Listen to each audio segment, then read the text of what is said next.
Hi there. Tonight we slip into the muddy, candlelit world of a medieval village, where you're a young woman about to face the most daunting night of your life, your wedding night. Picture yourself standing in a cramped, thatch-roofed cottage, the air thick with the scent of damp wool and smoky tallow candles. Outside, the village hums with chatter, and you can't shake the feeling that everyone's talking about you. Your stomach churns as you adjust a scratchy linen shift, your best garment, though it's patched at the elbows. This isn't the fairy tale wedding of modern dreams, oh, no. You probably won't survive this without a few awkward moments that'll haunt you for years. So, before you get comfortable, take a moment to like the video and subscribe, but only if you genuinely enjoy what I do here. Drop a comment with your location and local time. I'd love to know where you're drifting off from. Now, dim the lights, maybe turn on a fan for that soft background hum, and let's ease into tonight's journey together. You're standing in the heart of your village, a cluster of wattle and daub houses huddled around a rutted dirt path. It's late spring, and the air carries the faint sweetness of blooming hawthorn, though it's undercut by the ever-present stench of the nearby midden heap. Your wedding is tomorrow, and the village is already buzzing like a hive of slightly drunk bees. You catch snippets of conversation as you haul a bucket of water from the well. She's marrying the miller's son. Lucky girl, one woman mutters, while another snorts. Lucky. He's got a temper and a wandering eye. You try to ignore them, but their words cling like damp straw to your skirts. This is no private affair. Your wedding night is the village's entertainment, and you're the unwitting star in medieval Europe. Marriage was less about love and more about survival, alliances, land, and labor.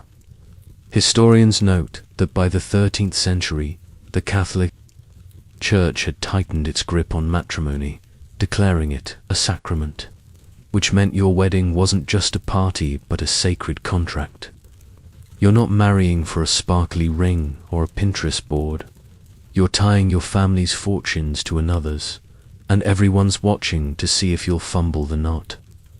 A quirky tidbit: some villagers believed a bride who tripped on her way to the church was cursed with bad luck, so you're hyper-aware of every pebble underfoot.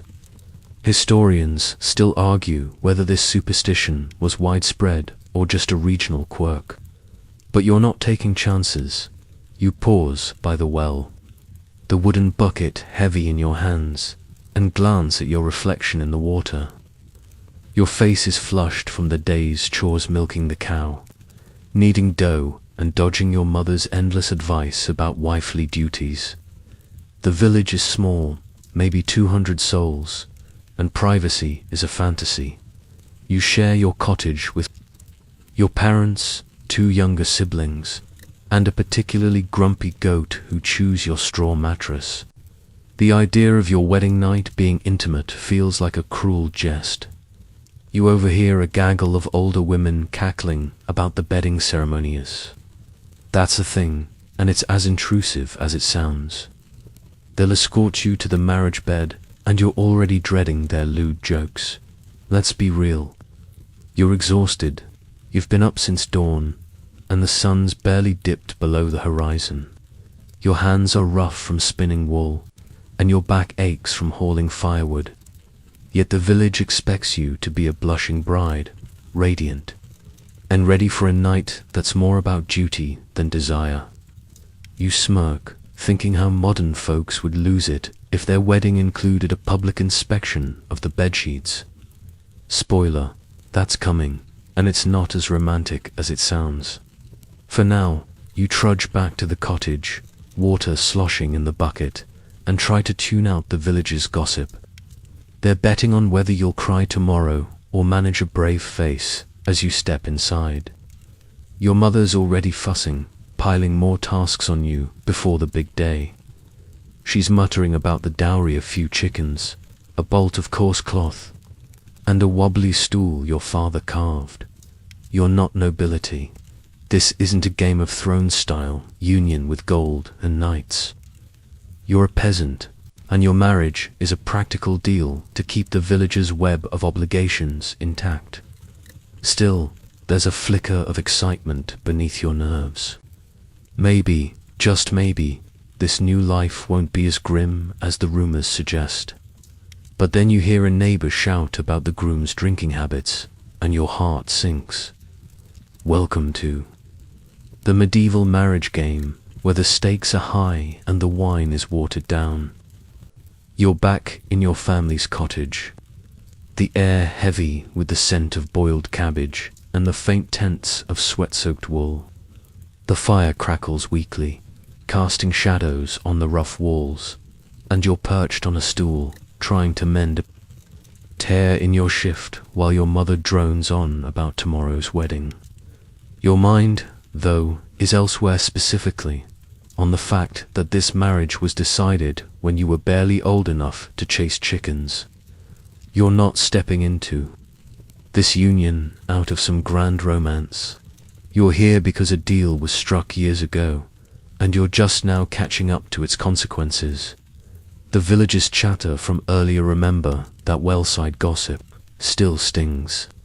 But now you're piecing together how little choice you had in this whole affair.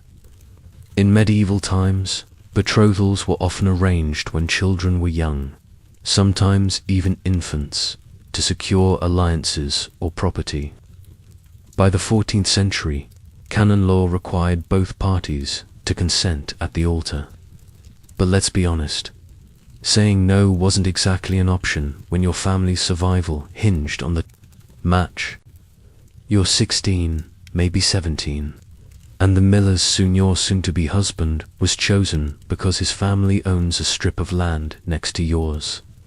It's not love, it's logistics. A quirky tidbit. Some betrothals included a hand-fasting ritual, where you'd clasp hands through a hole in a stone to seal the deal. You didn't get that ceremony, but the weight of the agreement feels like a stone on your chest anyway. Historians still argue whether hand-fasting was legally binding or just symbolic. But for you, it's all the same. You're bound. You set the needle down, your fingers sore from stitching, and glance at your younger sister, who's sprawled on a pallet, oblivious to the storm brewing in your head. She's lucky. She's got a few years before her own betrothal comes knocking. You, on the other hand, are staring down the barrel of a life you didn't choose. Your mother's still talking, something about how the miller's son is sturdy enough, which is medieval code for he's not dead yet. You bite back a laugh joke, number one. If sturdy is the best compliment, you're in for a thrilling marriage. The truth is, you've barely spoken to him. He's a blurry figure in your mind, all flour-dusted hands and a grunt when you pass him at the market. The cottage door creaks open, and your father stomps in, tracking mud across the packed earth floor. He's been at the alehouse, negotiating with the groom's family, and his red face tells you it wasn't all friendly banter. Betrothals, like yours, often came with tense haggling land tools, or even a pig could tip the scales. You're not just marrying a man. You're merging two households, and every detail had to be ironed out before the priest got involved. You catch your father muttering about the miller's stingy offer, and your stomach twists. If they're already fighting, what's your wedding night going to feel like? You're not naive. You know this night isn't about candles and sweet nothings. It's about sealing the deal, and the village expects proof. You stand, stretching your aching back, and step outside for a moment of air. The night is cool, stars pricking the sky, but the village isn't asleep. You hear laughter from the alehouse, a dog barking, and the distant clink of a blacksmith still at work. This place never really quiets down, and neither does your mind. You think about the stories you've heard, whispers of brides who cried through their wedding nights, Or worse, ones who didn't make it through childbirth a year later. You're not sure what scares you more, the night itself or the life that follows. Joke number 2. At least if the groom's drunk tomorrow, he might fall asleep before you have to deal with him. Your mother calls you back inside, her voice sharp with impatience. She's holding a comb, ready to attack the tangles in your hair, as if that'll make you a proper bride.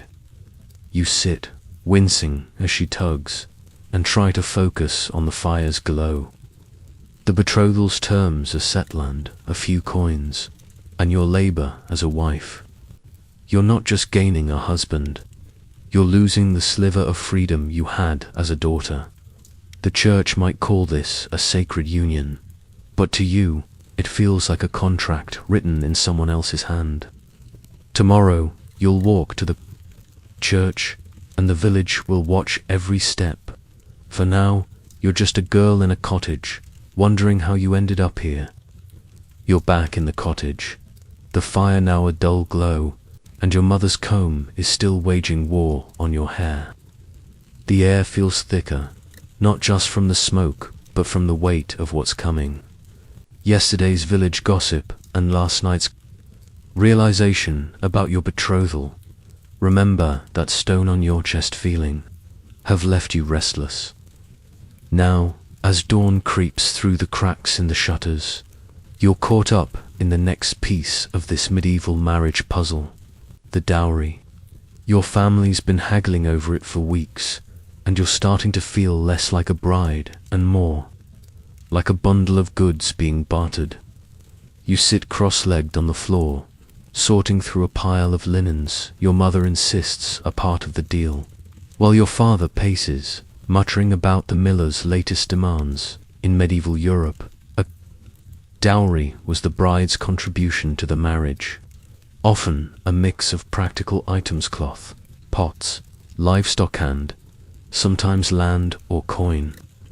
By the 13th century, it was a cornerstone of marriage negotiations, especially for families like yours, scraping by in a village where wealth meant an extra goat. Your dowry isn't glamorous: a few chickens, a patch blanket, and that wobbly stool your father keeps boasting about. A quirky tidbit: some dowries included bedding rights, meaning your family promised the groom a share of your household's straw mattress luxury, medieval style. Historians still argue whether dowries empowered women by giving them leverage or just turned them into bargaining chips. But you're leaning toward the latter as your father snaps at you to fold the linens faster. You glance at the pile, your hands moving mechanically. Each item feels like a piece of your old life being traded away. The chickens, they're the ones you've fed since you were a kid, clucking at you every morning. The blanket, you helped your mother weave it during a winter so cold your fingers bled. You're not just bringing stuff to this marriage, you're bringing your family's survival, and the miller's family knows it. You overhear your father grumble about their demand for an extra bushel of barley, and you can't help but smirk. Joke number 1. If they're this picky about grain, imagine how they'll judge your cooking. The truth is, these negotiations are a power play, and you're the prize. Nobody asked if you wanted to be one. Your mother, sensing your distraction, hands you a small iron pot, another dowry item, and tells you to scrub it clean. You dunk it in a bucket of cold water, the chill biting your knuckles, and try to focus. The village outside is waking up. You hear the creak of a cart, the bleat of a sheep, and the distant clang of the church bell signaling morning prayers. The dowry talks aren't just about youth, they're about keeping the village's delicate balance intact. If your family gives too much, they'll starve come winter. If they give too little, the miller might call off the wedding and you'll be stuck, a spinster at 17. Which is basically a death sentence in a world where marriage means security. You pause, the pot dripping in your hands, And think about the groom. You've seen him at the mill, his face smudged with flour, but you don't know him. Is he kind? Cruel? Does he even want this marriage? Or is he just following his father's orders? The dowry makes you feel like a transaction, and you wonder if he feels the same. Joke number 2. Maybe you should have negotiated for a better groom instead of an extra chicken. Your mother catches your frown and snaps that you're lucky to marry at all. Plenty of girls end up with worse. She's not wrong, but it doesn't make the knot in your stomach loosen as you scrub the pot. Your father slams his hand on the table, startling your sister who's been dozing by the fire. He's furious the miller's family wants a share of your family's meadow, a strip of land you've grazed cows on forever. You freeze, realizing this isn't just about chickens anymore. That meadow is your family's lifeline, and giving it up could mean lean years ahead. You're not just carrying a dowry into this marriage, you're carrying your family's future. The village will talk if the deal falls through, and you'll be the girl who couldn't seal the bargain. You set the pot down, your hands trembling, and try to imagine the wedding day. It's tomorrow, and the dowry's still not settled. Welcome to the medieval marriage market, where love's the last thing on anyone's mind. You're standing outside the cottage, the morning sun barely warming the damp air, as your mother drags you toward a tub of lukewarm water behind a flimsy screen of woven branches. The dowry haggling, remember that meadow your father nearly lost, is still unresolved, but today's the wedding, and there's no time to dwell. Your stomach's in knots, not just from nerves, but from the meager porridge you choked down at dawn. Now you're being scrubbed like a tarnished pot, your mother's hands relentless with a coarse cloth. This is the start of your bridal preparations, and it's less about beauty and more about making you presentable for the village's prying eyes. You wince as she tugs at your hair, muttering about how you should have taken better care of it. In medieval Europe, bridal preparations were practical, not glamorous, especially for peasants like you. By the 14th century, a bride was expected to look clean and modest, signaling her family's respectability. You're not getting a spa day, you're getting a quick dunk and a borrowed dress. A quirky tidbit: some villagers believed washing a bride's feet brought fertility, so your mother's splashing water on your toes with a zeal that's frankly alarming. Historians still argue whether this foot washing was a widespread custom or just a quirky local tradition, but you're too cold to care. You just want this over with. The water's gritty, probably from the same well you hold buckets from yesterday, and you're shivering in your thin shift. Your mother hands you a dress, a hand-me-down from your cousin's wedding, dyed a faded blue that's seen better days. It's the best your family can do, and you're grateful, but it itches against your skin, the wool heavy and stiff. You slip it on, trying not to snag the loose threads, and catch a glimpse of yourself in a polished copper plate your mother's propped up. You look fine, you suppose, but the girl staring back feels like a stranger. Joke number 1. If this dress is your globe, you're ready to glow right back to bed. The village expects you to look the part though, so you stand straighter. Even as your bare feet squelch in the mud, the air buzzes with activity now. You hear neighbors shouting, children running, and the distant lowing of cows being herded to pasture. Your mother's not done. She's weaving a crown of wildflowers into your hair, the stems prickling your scalp. It's tradition, she says, to ward off evil spirits, but you suspect it's just to distract from the dress's frayed hem. You're starting to feel like a prop in a play you didn't audition for. Your sister, lingering nearby, giggles and says you look like a saint from the church frescoes. You roll your eyes. Joke number 2. If saints had to wear this dress, they'd have rebelled sooner. But her laughter's a small comfort, a reminder of the life you're leaving behind.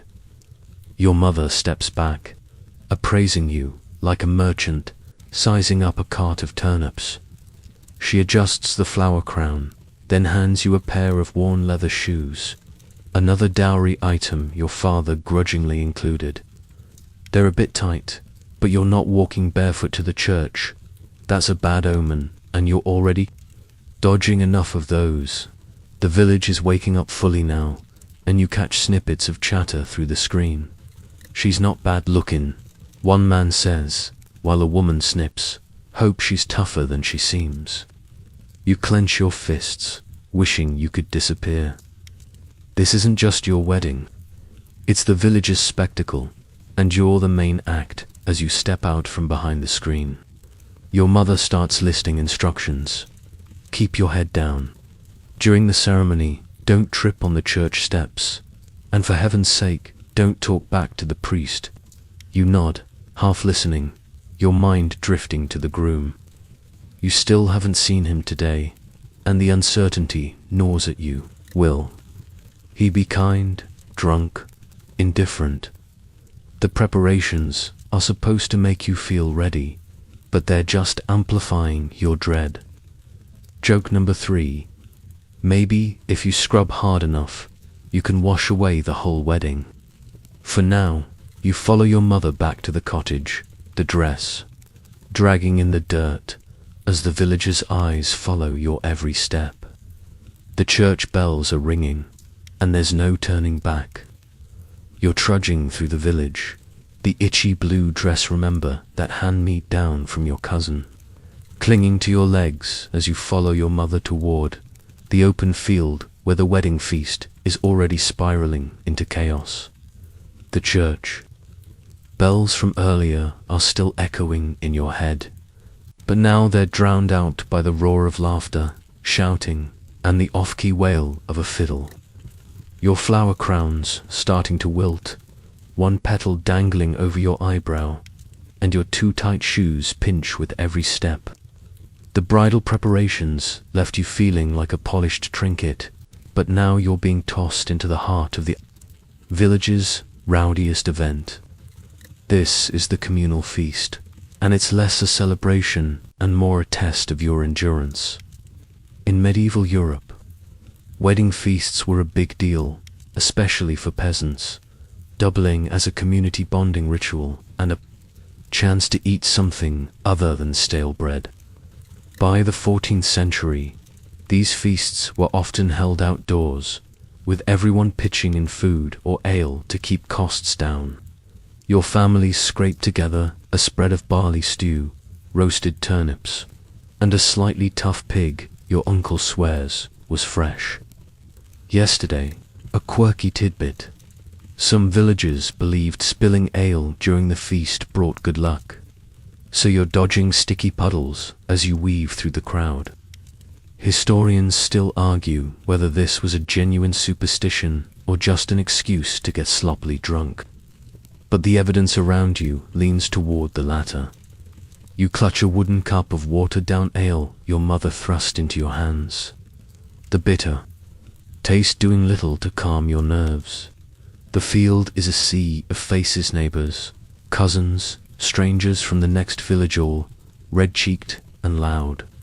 You spot your father arguing with the miller, probably still bickering over that dowry meadow. The groom's somewhere in this mess, but you haven't seen him yet, and you're not sure you want to. You're supposed to be the radiant bride, but you feel like a sheep herded toward a market stall. Joke number 1. If this is a feast, you'd hate to see their famine. A group of women, their aprons stained with grease, pull you toward a rickety table piled with food. They're cackling, offering you a hunk of bread and teasing about how you'll need strength for tonight. You blush, wishing the ground would swallow you whole.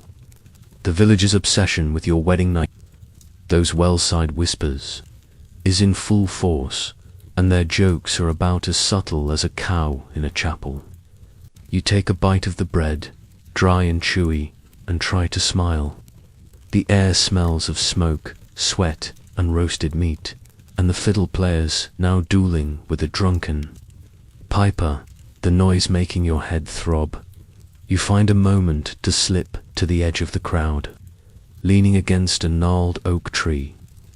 From here, you can see the whole scene. Children chasing a stray dog, men arm wrestling over a barrel, women gossiping in tight clusters. This feast isn't just about you. It's the village flexing its unity, showing off its ability to throw a party despite lean times. But it's also a reminder of how little privacy you have. You overhear a man bet a sack of oats that you'll do your duty tonight, and you grip your cup tighter, tempted to fling it at him. Joke number 2. Maybe you should have negotiated a dowry clause for some actual peace and quiet. Your mother spots you and waves you back, her face a mix of pride and exasperation. She's in her element, bustling between tables, making sure the stew doesn't run out. You're expected to mingle, to play the blushing bride, but every step feels like wading through mud. You pass a group of young men, one of whom winks and says you're lucky to get the miller's boy. You force a smile, but inside you're screaming. The groom's still a mystery, and the feast's chaos isn't helping. You finally spot him across the field, surrounded by his brothers, laughing with a tankard in hand. He looks fine, you guess, but your heart doesn't leap, it sinks, as you're pulled back into the crowd. Someone shoves a slice of pork into your hands, and you eat it mechanically, the fat slick on your fingers. The feast is a blur of noise and faces, and you're counting the hours until you can escape. But escape to what? The church ceremonies next, and after that, the bedding ritual you've been dreading. Joke number 3. If the feast is this wild, the wedding night might just be a riot. For now, you let the crowd carry you, the ale loosening your nerves just enough to keep moving forward. You're stumbling away from the feast, your belly full of tough pork and sour ale, the villagers' raucous laughter still ringing in your ears. The field remembered that chaotic scene with the fiddler and spilled ale is behind you now, and you're being herded toward the church, your flower crown lopsided and your dress speckled with stew. The air's cooler as the sun dips, casting long shadows over the dirt path. Your mother's gripping your arm, steering you like a wayward goat, while your father trails behind, still grumbling about the miller's dowry demands. The wedding ceremony's about to start, and you're bracing for the priest's stern words, which everyone says will make your knees wobble. You're not sure if it's the ale or the dread, but your legs already feel unsteady. In medieval Europe, the church held iron control over marriage, especially by the 13th century, when it was declared a sacrament, binding you to your husband and God's rules for life. The priest's role wasn't just to bless the union, but to lecture you on its sacred duties, often with a tone that could curdle milk. You're expected to stand before the altar, head bowed, and promise obedience, chastity, and a lifetime of popping out airs. A quirky tidbit: some priests sprinkled holy water on the bride's head to cleanse her of sinful thoughts. Good luck with that, considering the village's bawdy feast jokes. Historians still argue whether these rituals were meant to sanctify or just intimidate. But as you approach the church's stone steps, intimidation's winning. The church looms ahead, its wooden door creaking as villagers pour in, their muddy boots scuffing the floor.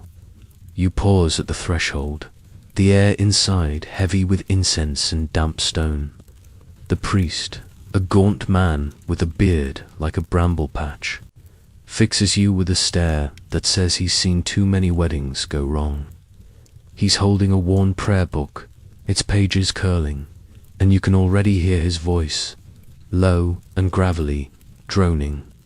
About sin, your mother nudges you forward, whispering to keep your eyes down. Joke number 1.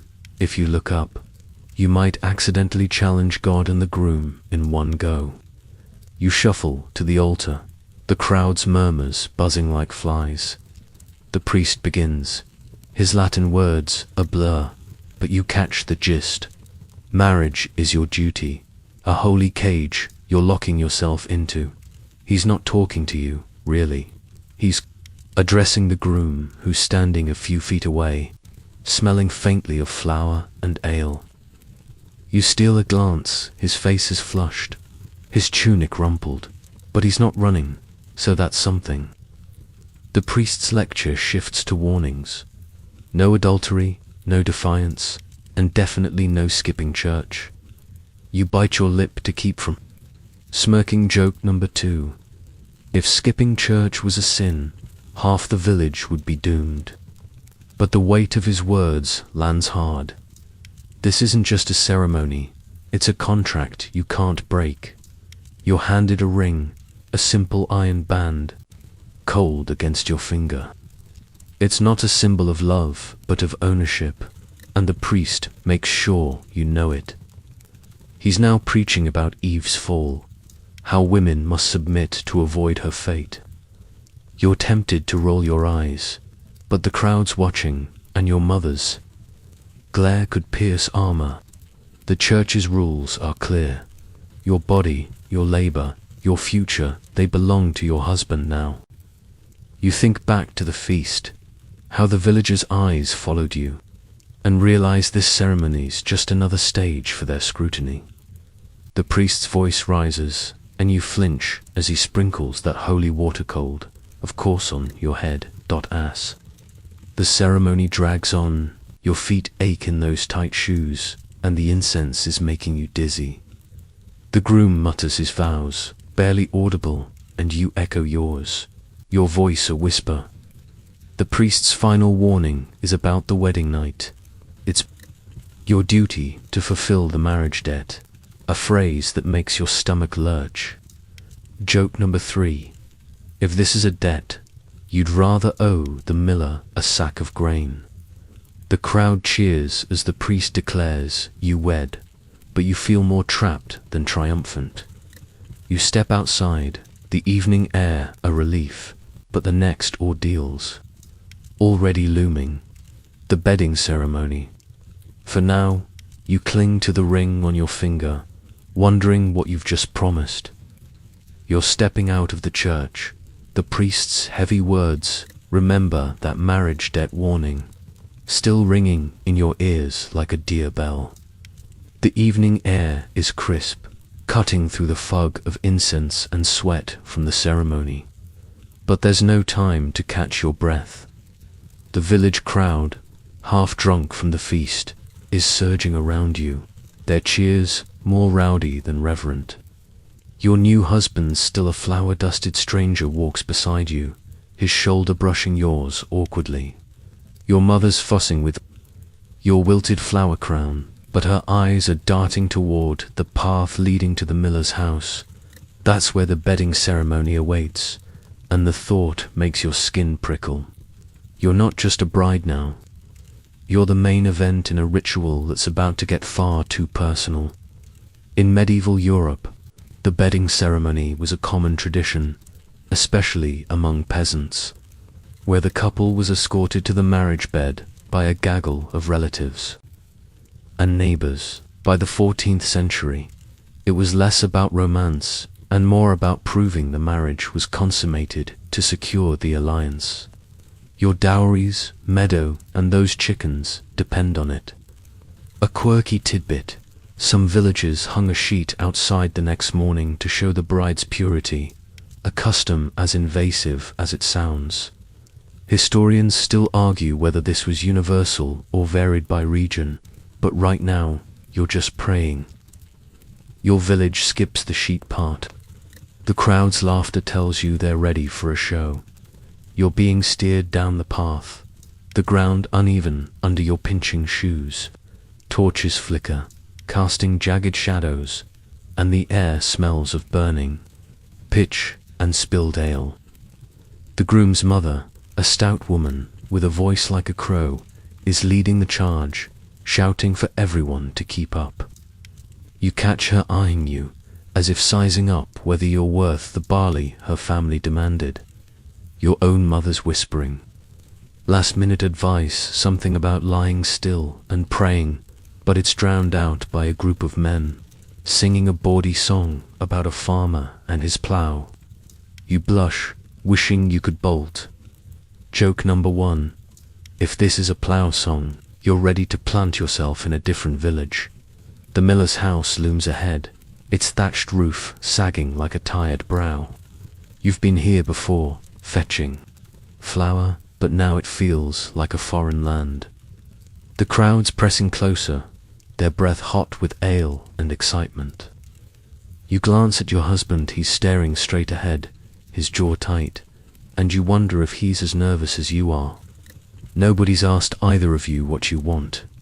This ceremony's for the village, not you. You think back to the priest's lecture about duty and try to steady your breathing. The bedding ritual's purpose is to ensure the marriage is complete, but it feels like a public trial, and you're the evidence. You step inside, the house dim and smoky, with a low ceiling that makes you duck. The marriage bed, really just a straw mattress on a creaky frame, sits in the corner, draped with a threadbare blanket. The crowd piles in, ignoring any pretense of personal space. Your sister's there, wide-eyed, probably thrilled to witness something she's too young to understand. The groom's brothers are cracking jokes, one of them waving a jug of ale like a trophy. You want to scream, but instead, you force a smile. Joke number 2. If smiling through this is a skill, you're ready for sainthood. The women start chanting something about fertility, and you grip the iron ring on your finger. Its weight, a small anchor. The bedding ceremony's rules are unspoken but clear. You and the groom are expected to climb into bed while the crowd watches, prays or heckles, depending on their mood. You're not sure what's worse, their presence or the pressure to perform. Your mother-in-law shoves a cup of spiced wine into your hands, saying it'll help things along. You take a sip, the cloves bitter on your tongue, and try to ignore the man in the back shouting about getting to the good part. Joke number 3. If this is the good part, you'd rather skip to the epilogue. For now, you stand frozen, the bed looming like a stage, as the village waits for you to play your role in this medieval spectacle. You're standing in the miller's house, the smoky air pressing against you like a heavy cloak, and the bedding ceremony, remember that intrusive crowd from moments ago, is in full swing. The straw mattress in the corner, your soaked marriage bed, looks about as inviting as a pile of damp hay. Your husband's beside you, his breath sharp with ale, and the village mob is packed into the room, their torchlight flickering across the rough walls. Your flower crown's long gone, probably trampled at the feast, and your dress feels like a sack of regrets. You're clutching that spiced wine your mother-in-law gave you, its warmth doing little to thaw the chill in your bones. This is the bedchamber, and it's anything but romantic, more like a stage for the village's nosiest performance yet. In medieval Europe, the bedchamber, during a wedding, was less a private sanctuary and more a public checkpoint, especially for peasants, securing alliances like your dowries, meadow, and chickens. By the 14th century, the bedding ceremony often involved the couple being ushered to bed to prove the marriage's validity, with witnesses ensuring no funny business like an annulment could undo the deal. A quirky tidbit, some bedchambers were sprinkled with herbs like lavender to encourage the couple, though the stench of unwashed villagers probably overpowered any floral vibes. Historians still argue whether these herbs were for luck or just to mask the room's general funk. But you're too distracted to notice any scent beyond sweat and smoke. You take a shaky step toward the bed. The crowd's chatter swelling. Your mother-in-law's barking orders, telling everyone to make room, though nobody's listening. Your husband's brothers are still at it, one of them sloshing ale as he toasts to a fruitful night. You want a gag joke, number one. If this is fruitful, you'd rather plant turnips. Your mother's hovering near the door, her face a mix of worry and resignation, and you catch your sister's wide eyes, soaking up the chaos like it's a fair. The bed's frame creaks as someone, probably a drunk uncle, leans against it, and you're hyper-aware of every sound, every stare. Privacy's a myth here, and you're the proof. You glance at your husband, hoping for a hint of solidarity, but he's staring at the floor, his hands clenched. He's no more in control of this than you are, and that's oddly comforting.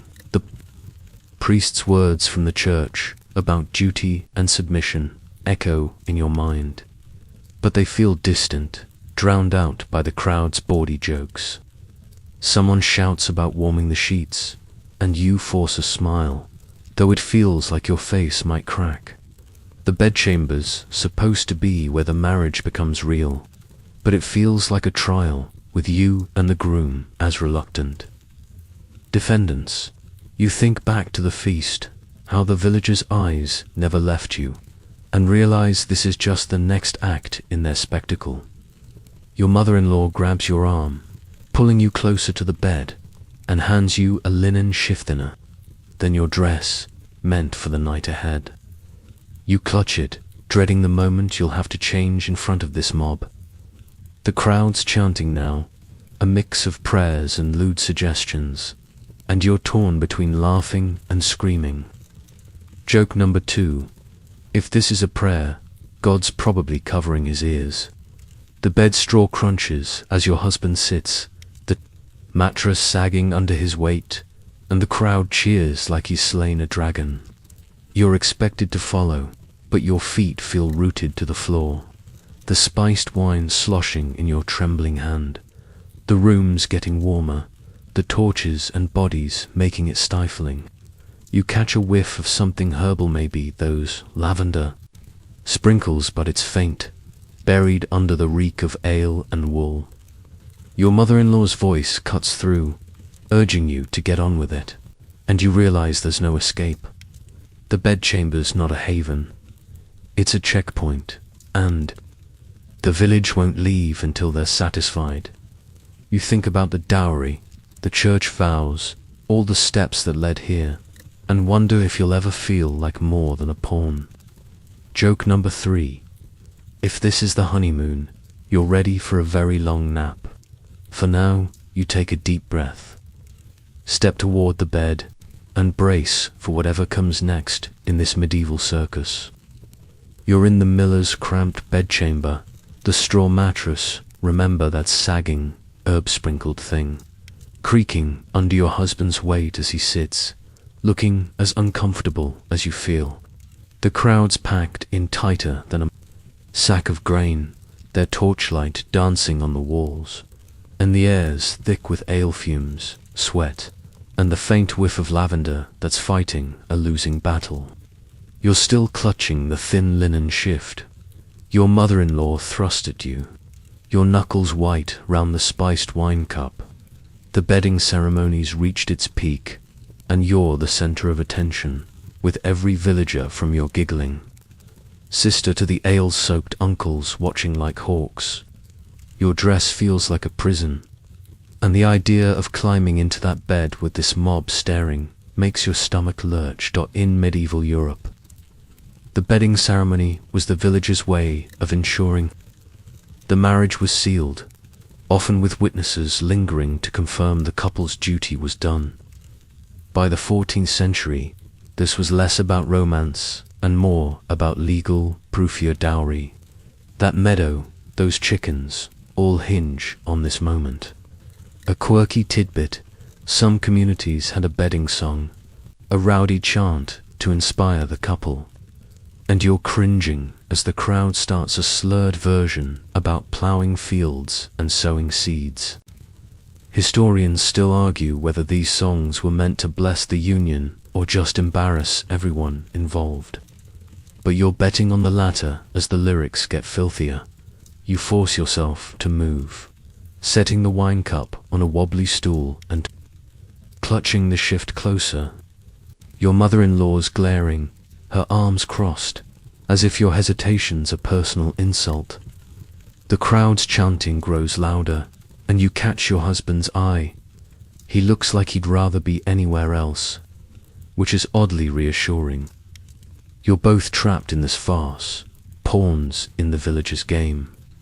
You think back to the priest's stern lecture about the marriage debt, and wonder how anyone could feel anything but dread in this chaos. Joke number 1.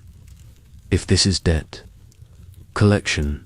You'd rather owe the miller a lifetime of flour, the women in the room your mother, the groom's aunts, a few nosy neighbors start fussing, urging you to change into the shift. You glance at the bed, its blanket frayed and lumpy, and realize there's no private corner to slip into.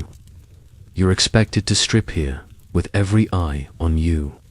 Your cheeks burn, and you mutter a silent prayer for a sudden thunderstorm to scatter the crowd. No such luck, the torches keep burning, and the song's hitting a particularly crude verse about ripe harvests. You fumble with the ties on your dress, your fingers clumsy, and manage a weak smile. Joke number 2. If this is a harvest. You're the turnip nobody wants. Your mother steps forward, shielding you slightly as you pull the dress over your head, the wool catching on your hair. The shift's cold against your skin, thin enough to make you feel exposed, and you cross your arms, wishing you could vanish. The crowd's cheers spike as you emerge, and you hear someone shout about a fine bride. You want to snap back, but instead you focus on the bed, where your husband's now lying, his boots still on, looking like a man awaiting a tooth pulling. The bedding ceremony's supposed to be a ritual, but it feels like a public shaming. With you and the groom as the reluctant stars, you take a step toward the bed, the floorboards creaking underfoot, and the crowd's noise swells again. Your sister's still there, perched on a barrel, her eyes huge. She's probably storing every detail to gossip about later. The men are slapping each other's backs, toasting with sloshing tankards, while the women start a new chant, something about babies and blessings. You climb onto the mattress, the straw crunching loudly, and slide under the blanket, your heart pounding. Your husband shifts, his elbow brushing yours, and you both freeze. The crowd's presence making every move feel like a performance. Joke number 3. If this is a performance, you're ready for the curtain to drop. The bedchamber's a furnace now, the heat from the torches and bodies overwhelming. You lie there, staring at the ceiling's blackened beams as the crowd's chants fade into a drunken hum. This is at the moment the villagers been waiting for, the proof their alliance is secure. You're not thinking about love or even duty. You're just trying to survive the scrutiny. The bedding ceremony's almost over, but the night's far from done, and you're already dreading what comes next. You're lying on the straw mattress, the coarse blanket scratching your skin through the thin shift. Remember that flimsy thing you changed into under the crowd's gaze. The bedchamber's still packed, though the bedding ceremony's rowdy. Chants are finally petering out. The torches cast a dim glow, and the air's thick with the stench of ale, sweat, and that faint lavender no one's buying as romantic. Your husband's beside you, his breath uneven, and you're both stiff as boards, hype-aware of the villagers, lingering like uninvited ghosts. The ploughing field song has mercifully stopped, but the crowd's not leaving their milling. About whispering, waiting for, what? You're craving solitude, a moment to breathe. But in this village, privacy's as rare as a warm bath in winter. In medieval Europe, privacy was a luxury, especially during weddings, where the community's stake in the marriage or dowry's meadow, those chickens meant, everyone felt entitled to stick around. By the 14th century, the bedding ceremony often stretched past the initial escort to the bed, with some villagers hanging about to ensure the couple didn't dodge their duty. A quirky tidbit: in some regions, newlyweds were given a bridal ale to drink in bed, supposedly to ease nerves, but you're eyeing the empty wine cup on the stool and wishing for a refill.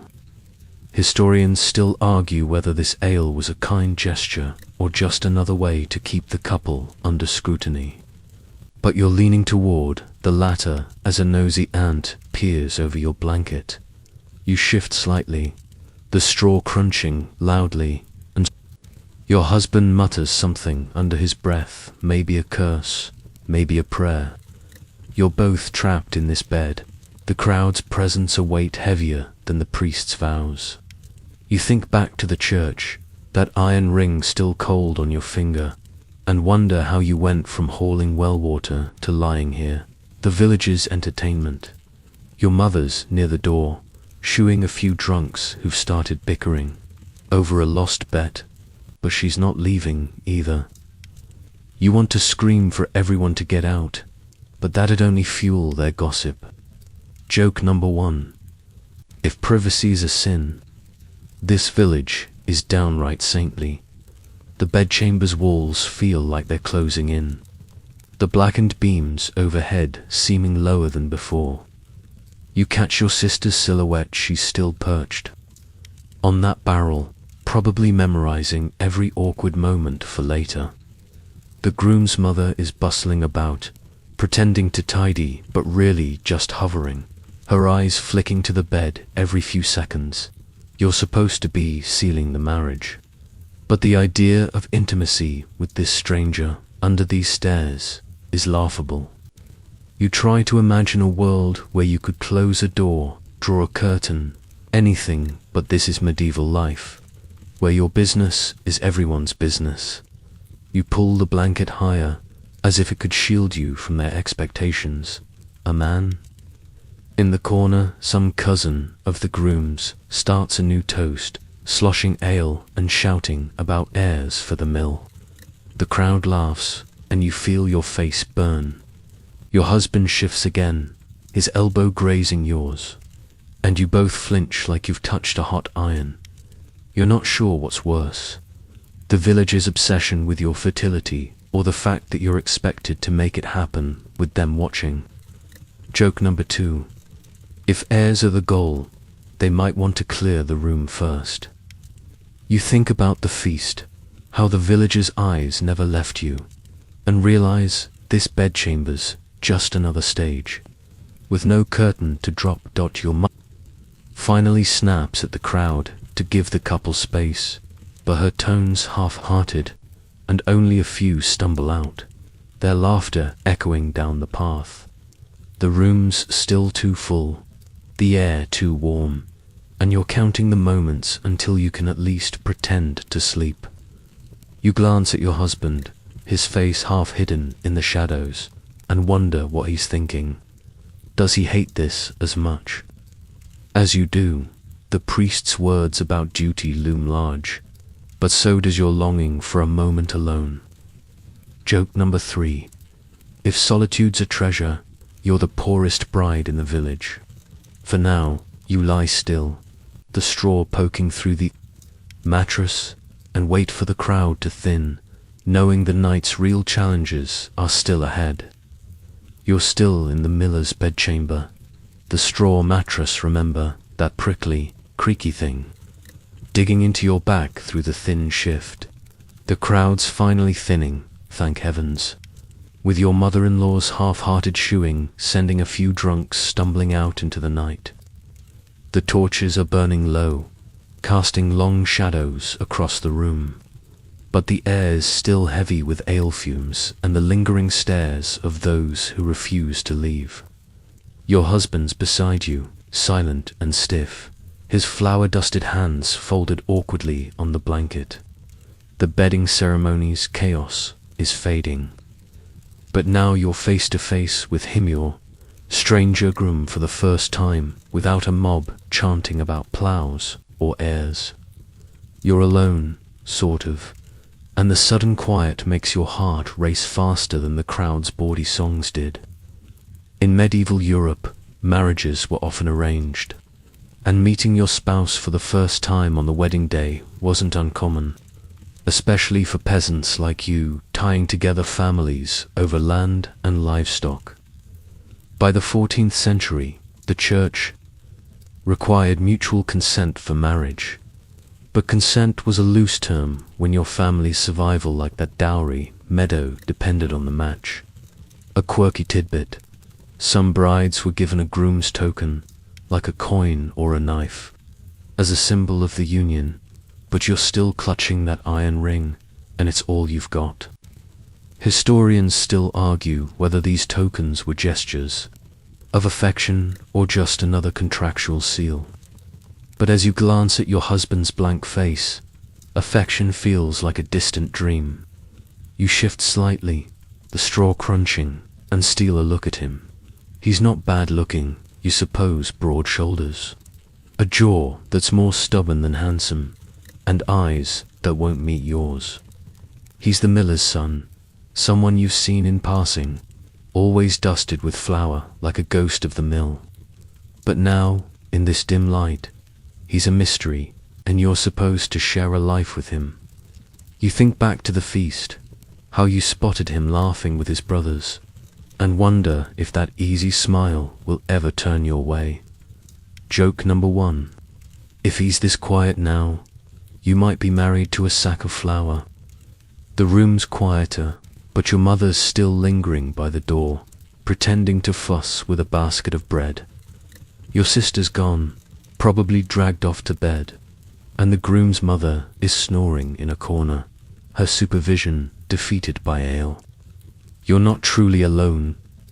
Privacy's still a fantasy, but it's close enough to make you hyper-aware of every creak, every breath. You clear your throat, thinking maybe you should say something, but what? Nice wedding. Sorry about the bedding song. Your husband shifts, his elbow brushing yours again, and you both freeze, like two cats caught in a barn. The silence is louder than the crowd ever was. You try to piece together what you know about him. He's maybe 20, works the mill, drinks too much at Festival's Village. Gossip's been clear on that. But is he kind? Cruel? Does he even want you? Or is he just following his father's orders, like you're following yours? The priest's lecture about marriage debt floats back, and you push it away, not ready to think about that. You're still reeling from the Datha feast, the church, the bedchamber circus. Joke number 2. If marriage is a debt, you'd rather negotiate with a moneylender than this stranger. You glance at him again, hoping for a clue, but he's staring at the ceiling, his jaw tight. The bedchamber's cold now, the torch is nearly spent, and you pull the blanket higher. It's rough, we've no comfort. You're supposed to be starting a life together, but you feel like strangers shipwrecked on the same shore. You think about the dowry, the church, vows, all the steps that led here, and wonder if he feels as trapped as you do. A distant dog barks, and you flinch, the sound sharp in the quiet. Your husband finally speaks, his voice low. This is a lot. You nod, surprised by the honesty, and for the first time you feel a flicker of connection. Joke number 3.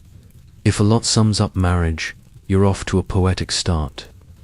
For now, you lie there, the straw poking your back, waiting for the courage to face the night ahead.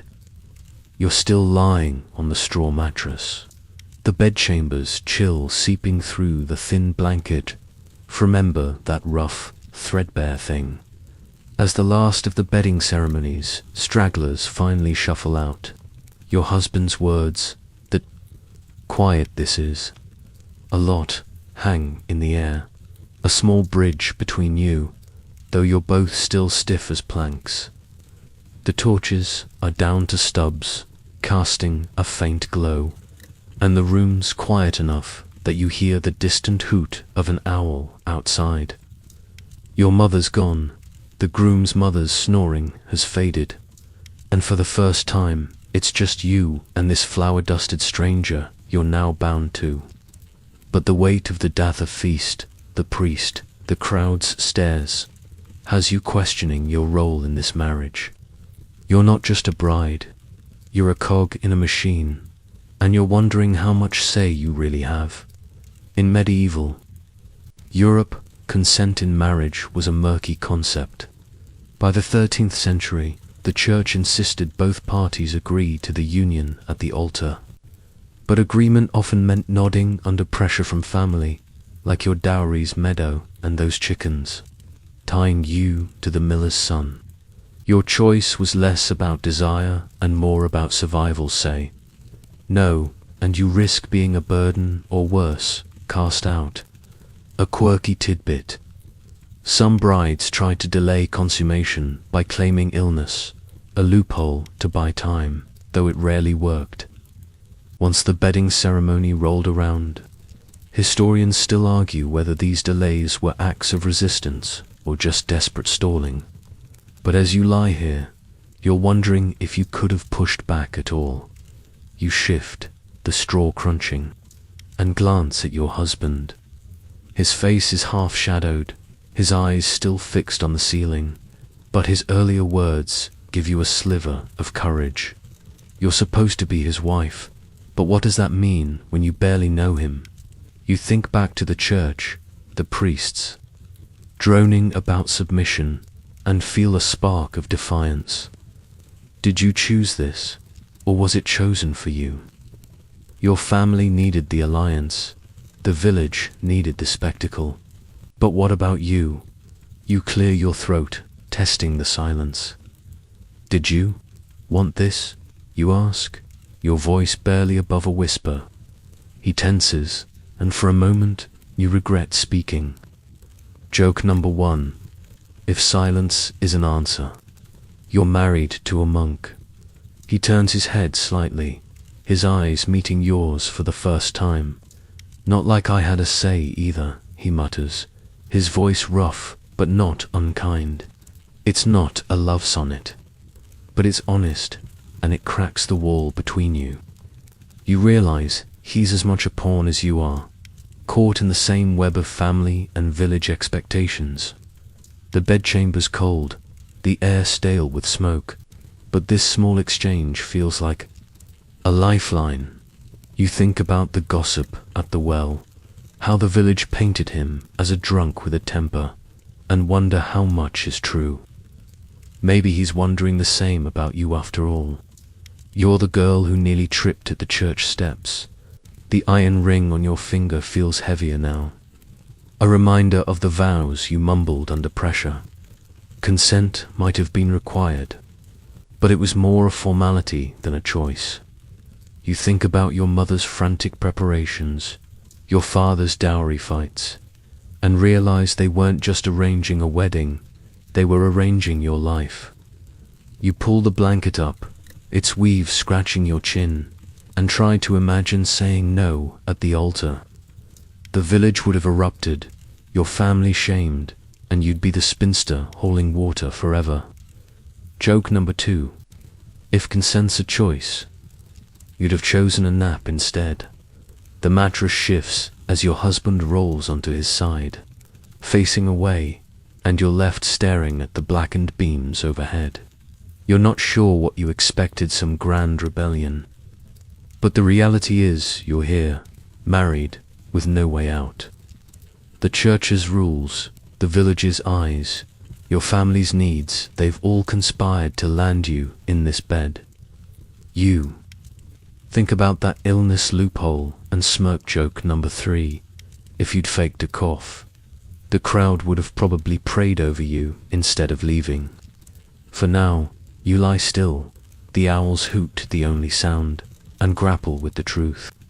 You're in this marriage, willing or not, and the night's only just begun. You're still on the straw mattress. The bedchamber's chill wrapping around you like a damp cloak.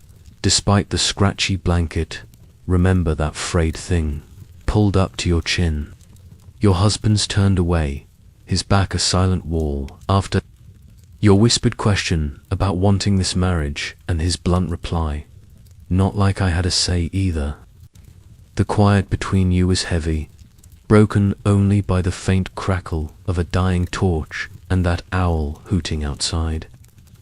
The bedding ceremony's crowd is gone, but its weight lingers, and now you're grappling with a new pressure: fertility, the village, the church, your family's there, all banking on you to produce heirs, and the thought makes your chest tighten.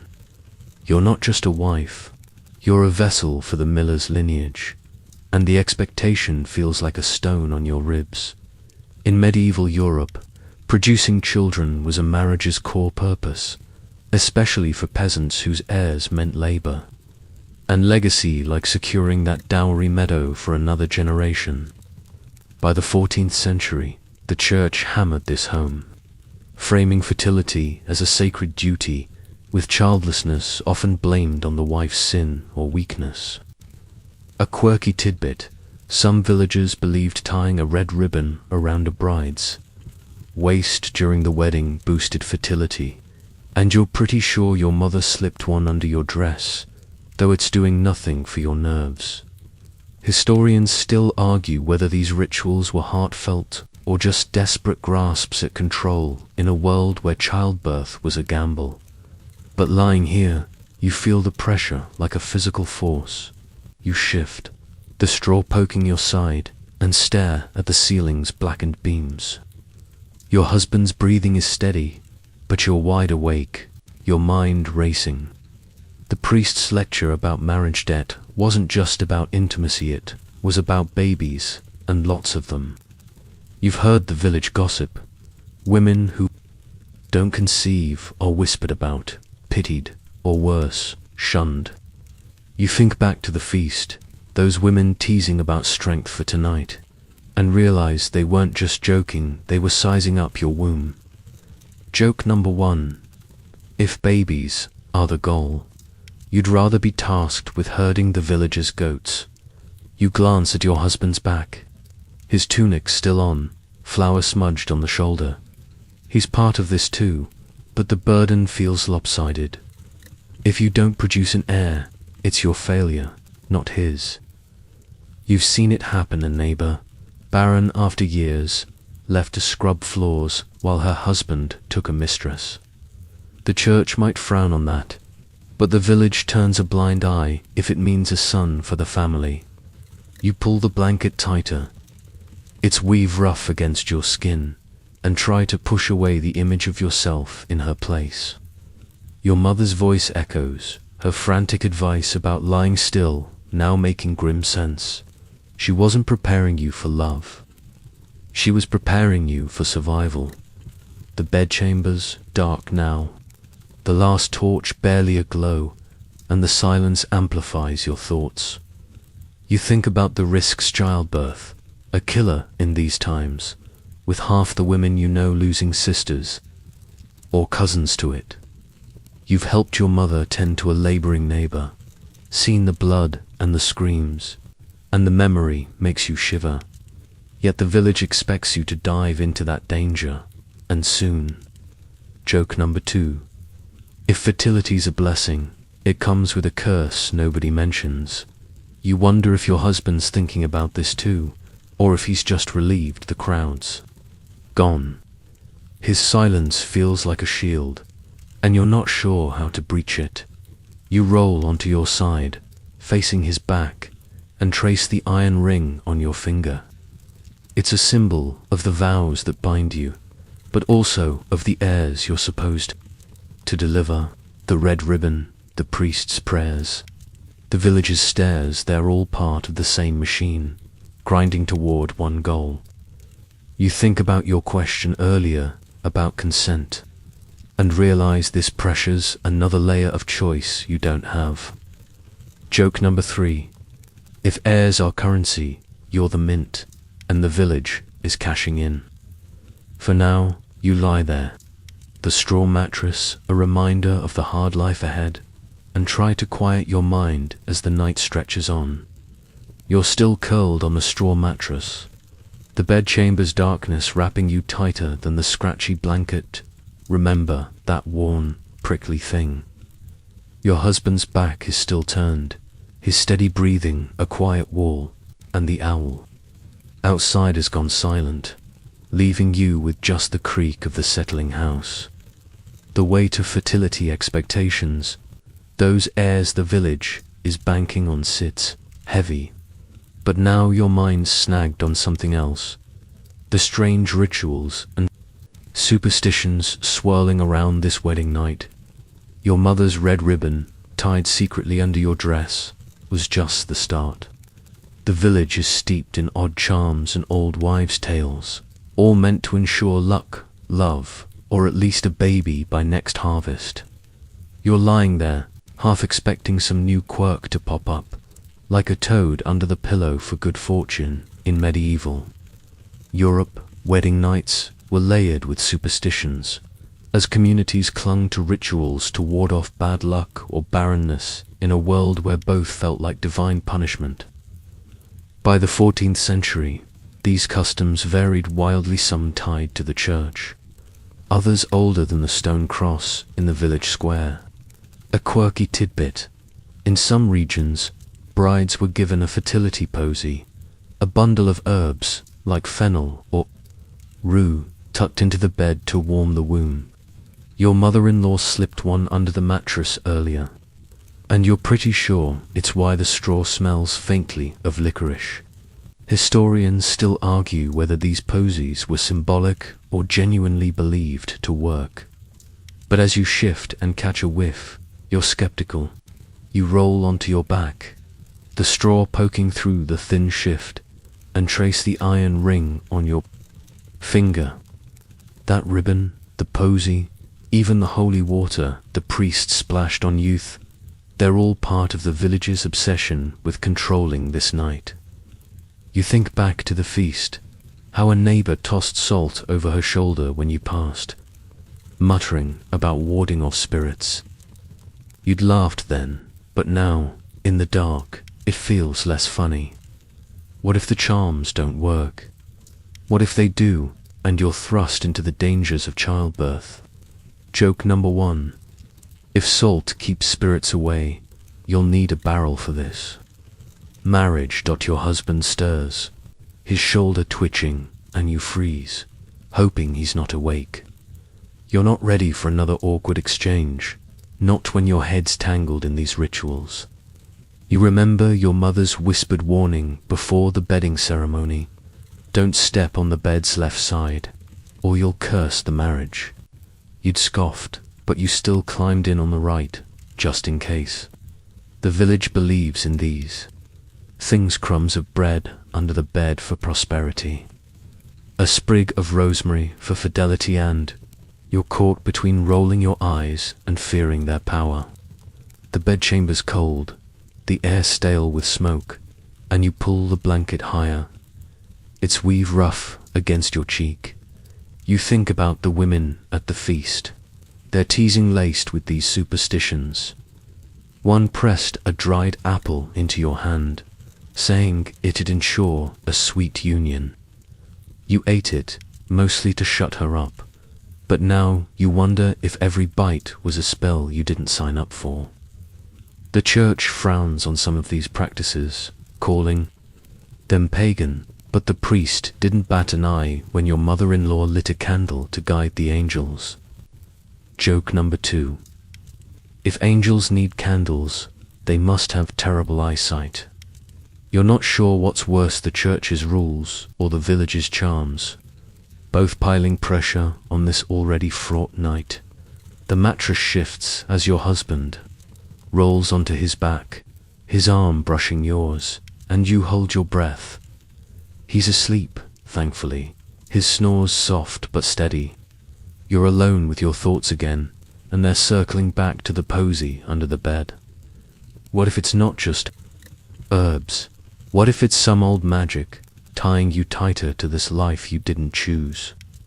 You think about the dowry, the vows, the crowd stares, and now these rituals, all weaving a net around you. Joke number 3. If charms guaranteed luck, you'd trade them all for a night without expectations. For now, you lie still, the faint licorice scent lingering, and try to shake the feeling that the village's superstitions are watching you as closely as its people did. You're still on the straw mattress, the bedchamber's darkness thick around you. The scratchy blankets remember that coarse, patched thing, offering little warmth against the creeping chill. Your husband's soft snores fill the quiet, a steady rhythm that's oddly grounding after the whirlwind of superstitions swirling in your head. Those fertility posies and red ribbons still nagging at you. The faint licorice scent from the herbs under the bed lingers. But now your thoughts are shifting to the bigger force behind this marriage, the church. Its rules, stricter than any village charm, have shaped every step of this day. From the priest's lecture to the iron ring on your finger, you're lying there, staring at the unseen beams above, realizing this night isn't just about you, your husband, or even the village. It's about the church's iron grip on your soul and your vows. In medieval Europe, the Catholic Church had cemented marriage as a sacrament by the 13th century, making it a sacred, unbreakable bond under God's watchful eye. Your wedding wasn't just a deal between families, like that dowry meadow or those chickens. It was a contract with divine stakes, enforced by priests who saw themselves as gatekeepers of salvation. A quirky tidbit: some couples were required to hang a cross above the marriage bed to sanctify the act. And you're pretty sure your mother-in-law nailed one up somewhere in this room, though it's too dark to see. Historians still argue whether these symbols were for devotion or just the church's way of keeping tabs on your bedroom. But you feel their weight like an extra blanket. You shift, the straw crunching, and tug the blanket closer. It's rough with scraping your chin. The church's rules are why you're here, in this bed with a stranger you barely know. The priest's voice echoes in your mind, his warnings about marriage, debt, and producing heirs, all framed as your duty to God. You think back to the ceremony, how he sprinkled holy water on your head, his eyes boring into you like you might bolt. He wasn't wrong to suspect. You'd have run if the village wasn't watching. Joke number 1. If God's watching this marriage, he's probably as confused as you are. The bedchamber's cold, the last torch long extinguished, and you're left with the memory of the church's stone walls, its incense choking the air. The priest made it clear, your vows are eternal, and breaking them through adultery, defiance, or barrenness means risking your soul. You've heard stories of women excommunicated, cast out for failing to fulfill their role, their families shamed alongside them. The church's power feels like a shadow in this room, bigger than the village's gossip or your family's. Expectations? You wonder if your husband feels it too, or if he's just sleeping through the divine fine print. You roll onto your side, facing his shadowed form, his snores unbroken. The church doesn't just demand heirs, it demands obedience. From you especially. The priest's lecture about Eve's sin wasn't subtle. Women are the weaker vessel, meant to submit. You clench your fist, the iron ring digging into your skin, and feel a flicker of defiance. You didn't choose this, not really, but the church says it's your path to salvation. Joke number 2. If submission's holy, you'd rather be a sinner with a day off. You think about the fertility posy, the holy water, all the rituals blending church and village law, and wonder where God ends and superstition begins. The mattress shifts as your husband mumbles something in his sleep, his arm flopping across the blanket. You freeze, half expecting him to wake, but he doesn't. The quiet lets your thoughts wander back to the church's role in your life. Sunday masses, confessions, the priest's sermons that always seem to target women. This marriage is your new altar, and you're expected to kneel. You think about the dowry, the bedding ceremony, the village's stairs, all funneled through the church's lens of duty. Joke number 3. If marriage is a sacrament, it's the kind that comes with a lifetime of penance. For now, you lie. Still, the straw poking your back, and try to reconcile the church's demands with the uncertain night ahead. You're still lying on the straw mattress, the bedchamber's darkness thick and cold. The scratchy blanket, remember that rough, patched thing, barely keeping the chill at bay. Your husband's snores are softer now, his arms still sprawled across the blanket from his sleepy mumble, and the quiet lets the church's looming presence, those sacred vows and warnings of sin, sink deeper into your thoughts. But now, as the night drags on, you're facing a new reality. The role of a medieval wife, the priest's words, the villager's stares, even that fertility posy under the bed, they've all been steering you toward this moment, where you're no longer just a daughter, but a woman expected to run a household, obey a husband, and uphold a web of gender roles tighter than the iron ring on your finger. In medieval Europe, gender roles in marriage were rigid, especially for peasants like you, where a wife's duties were both practical and symbolic, propping up family and village stability, like that dowry meadow's future. By the 14th century, women were expected to manage the home, raise children, and support their husband's work, all while staying submissive under church and social law. A quirky tidbit: some wives wore a housewife's belt, a leather strap hung with keys and tools, as a badge of their domestic authority, or mothers got one. And you're dreading the day you inherit her clinking arsenal. Historians still argue whether these belts symbolized power or just chained women to endless tasks. But as you lie here, you're betting on the chain.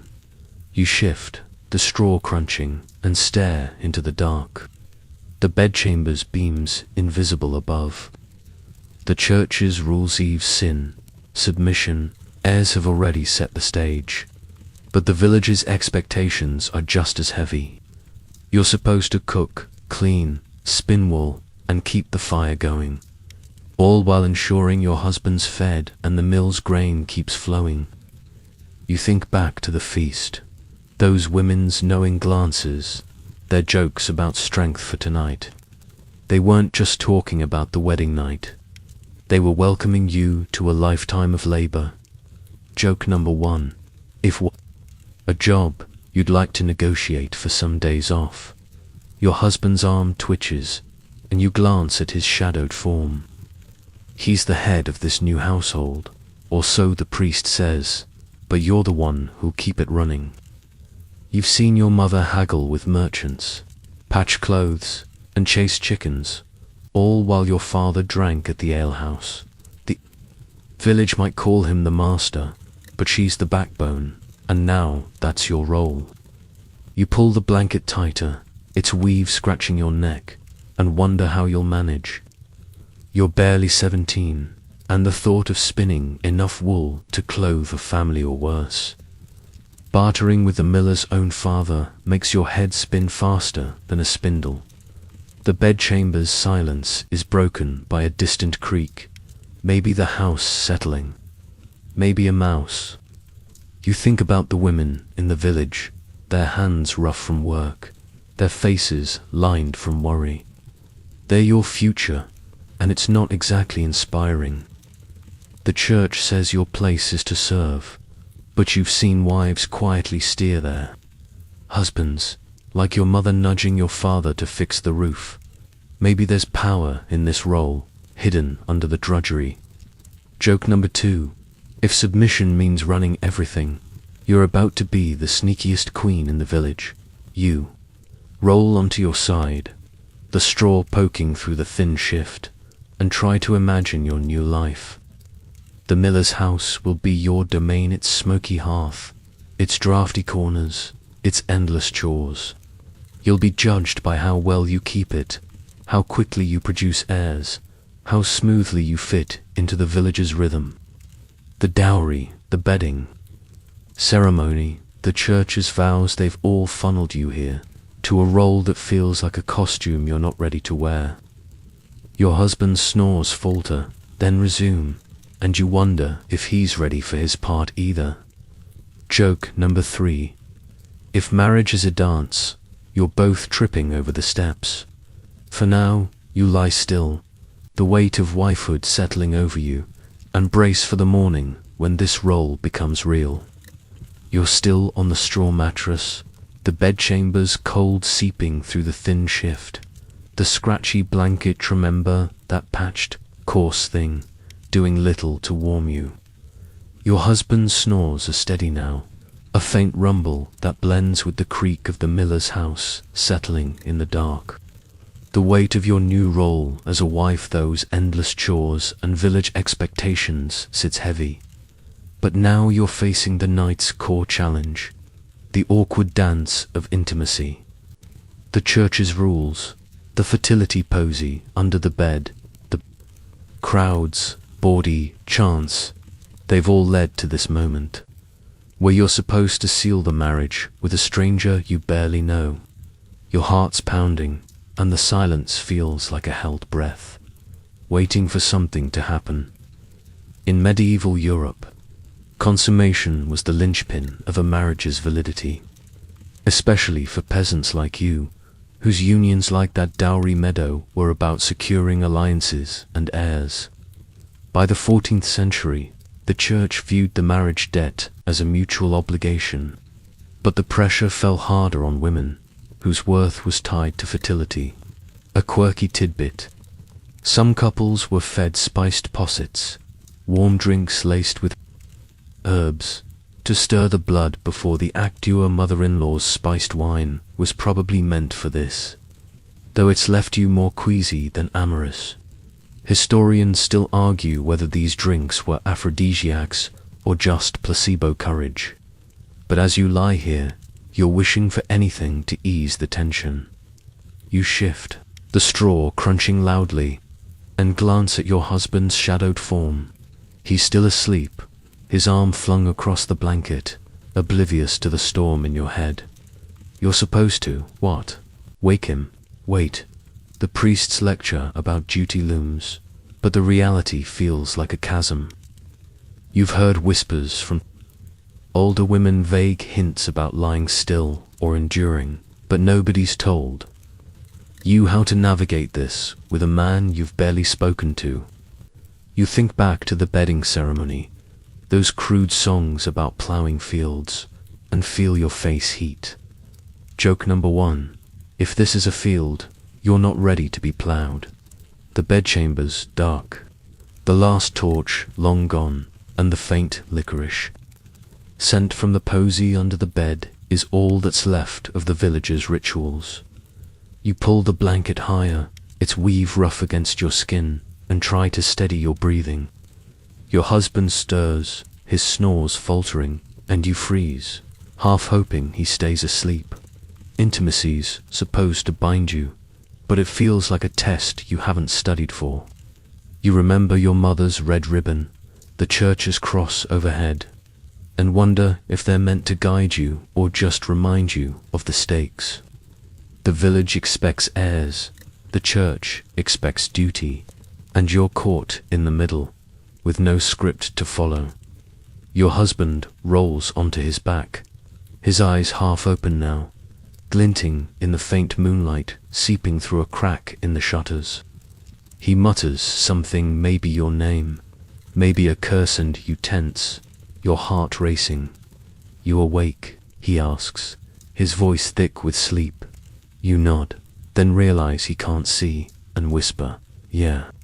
The silence stretches, awkward as a misstep in a dance. You're both supposed to know what comes next, but neither of you moves. Joke number 2. If this is a dance, you're both waiting for the music to start. You think about the spiced wine, the posy, all the props meant to make this easier, and wonder why they feel so useless. He shifts closer, his arm brushing yours, and you flinch, not out of fear but sheer uncertainty. He pauses, sensing it, and for a moment you're grateful he's not pushing. The church says this is your duty, but it's hard to feel anything but exposed, lying here in this cold, creaky bed. You think about the village's stairs, the dowries. Wait, and realize this moment's just another step in their plan. You're not ready, and maybe he isn't either. He clears his throat, then says, "We don't have to, not tonight." It's a small mercy, and you exhale, the tension easing slightly. Joke number 3. If duty's a debt, you're both filing for bankruptcy.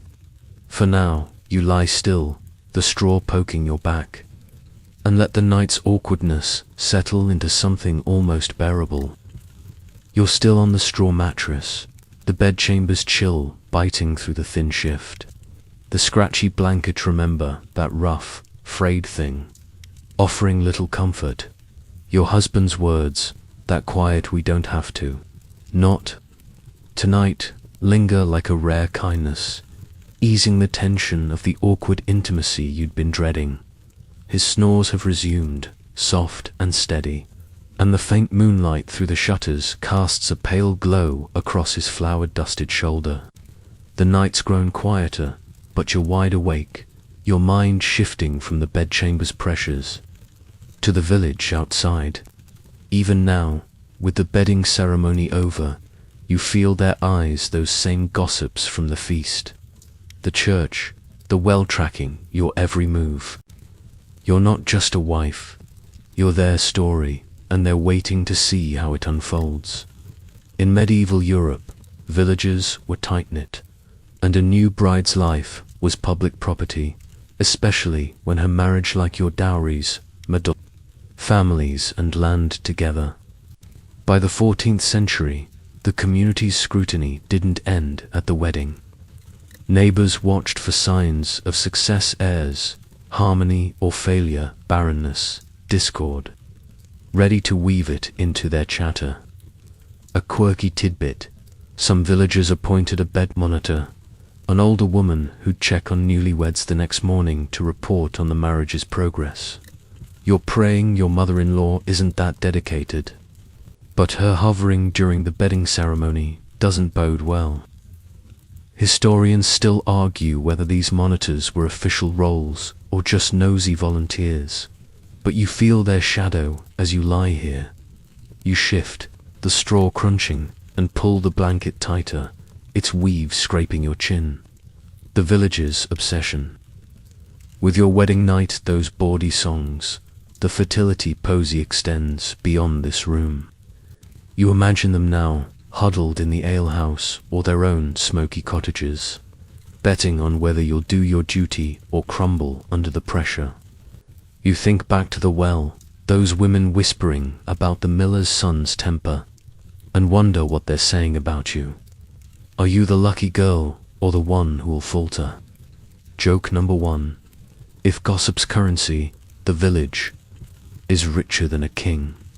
The bedchamber's dark, the licorice scent from the posy under the bed fading, but you can almost hear the village's hum beyond the walls, dogs barking, a late-night cart creaking, the low murmur of neighbors who never sleep.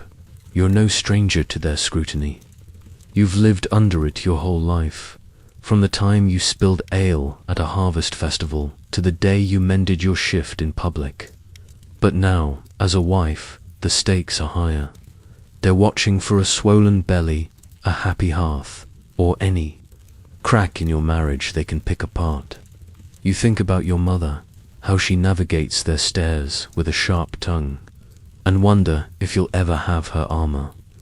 Your husband shifts, his arm brushing yours, and you flinch, though he's still asleep.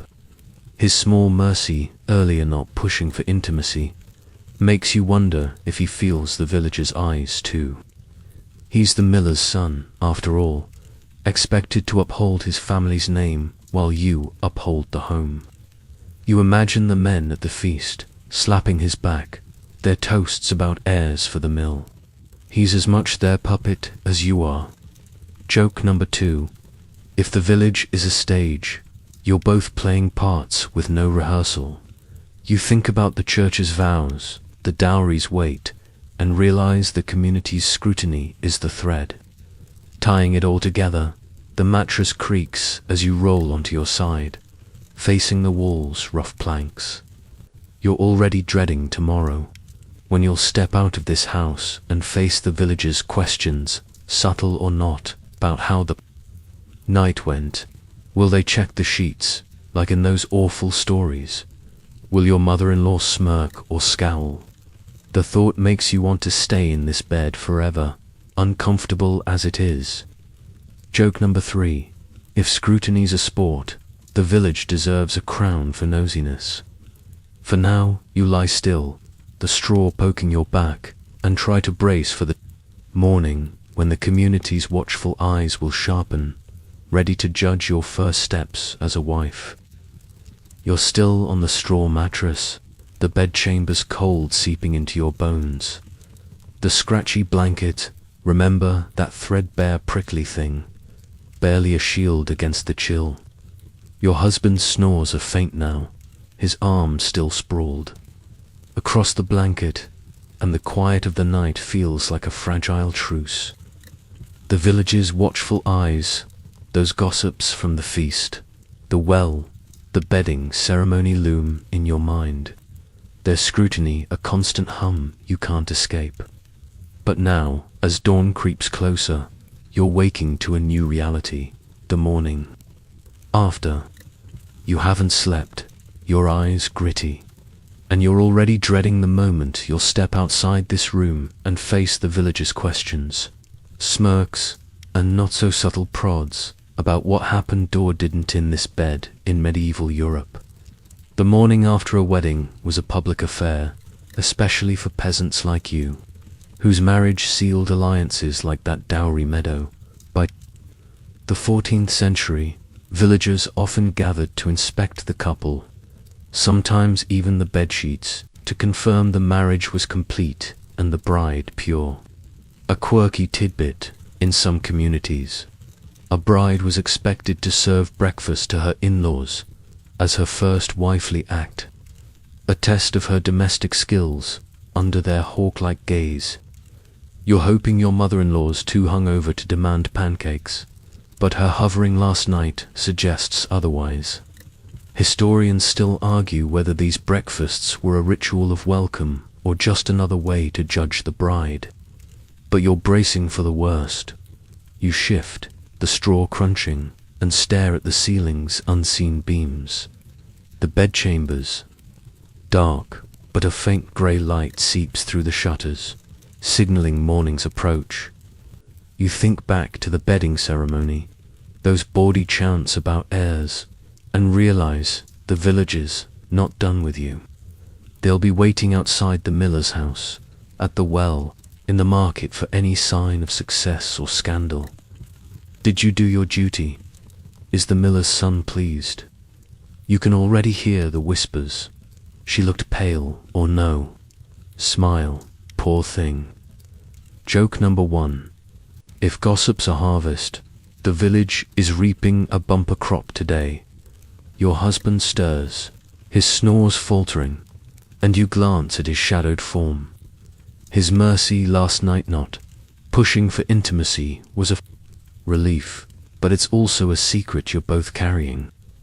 If the village suspects you didn't consummate the marriage, the rumors will be merciless. You've heard of brides shamed for less, their families dragged into the mud. The church's rules, the fertility posy, the dowries wait there, all tied to this moment, and the morning's your first test as a wife. You pull the blanket tighter, its weave rough against your skin, and try to imagine facing the crowd. Your mother's probably already up, ready to fend off questions, but you'll have to face them to dot the bedchambers. Silence is broken by a rooster's crow outside, sharp and unwelcome.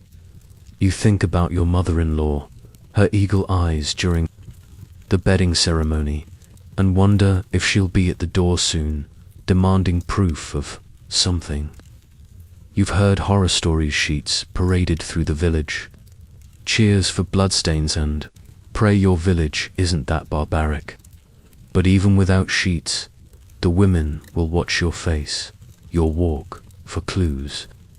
You think about the feast, those women's teasing about strength, and realize they're your judges now, ready to dissect your every move.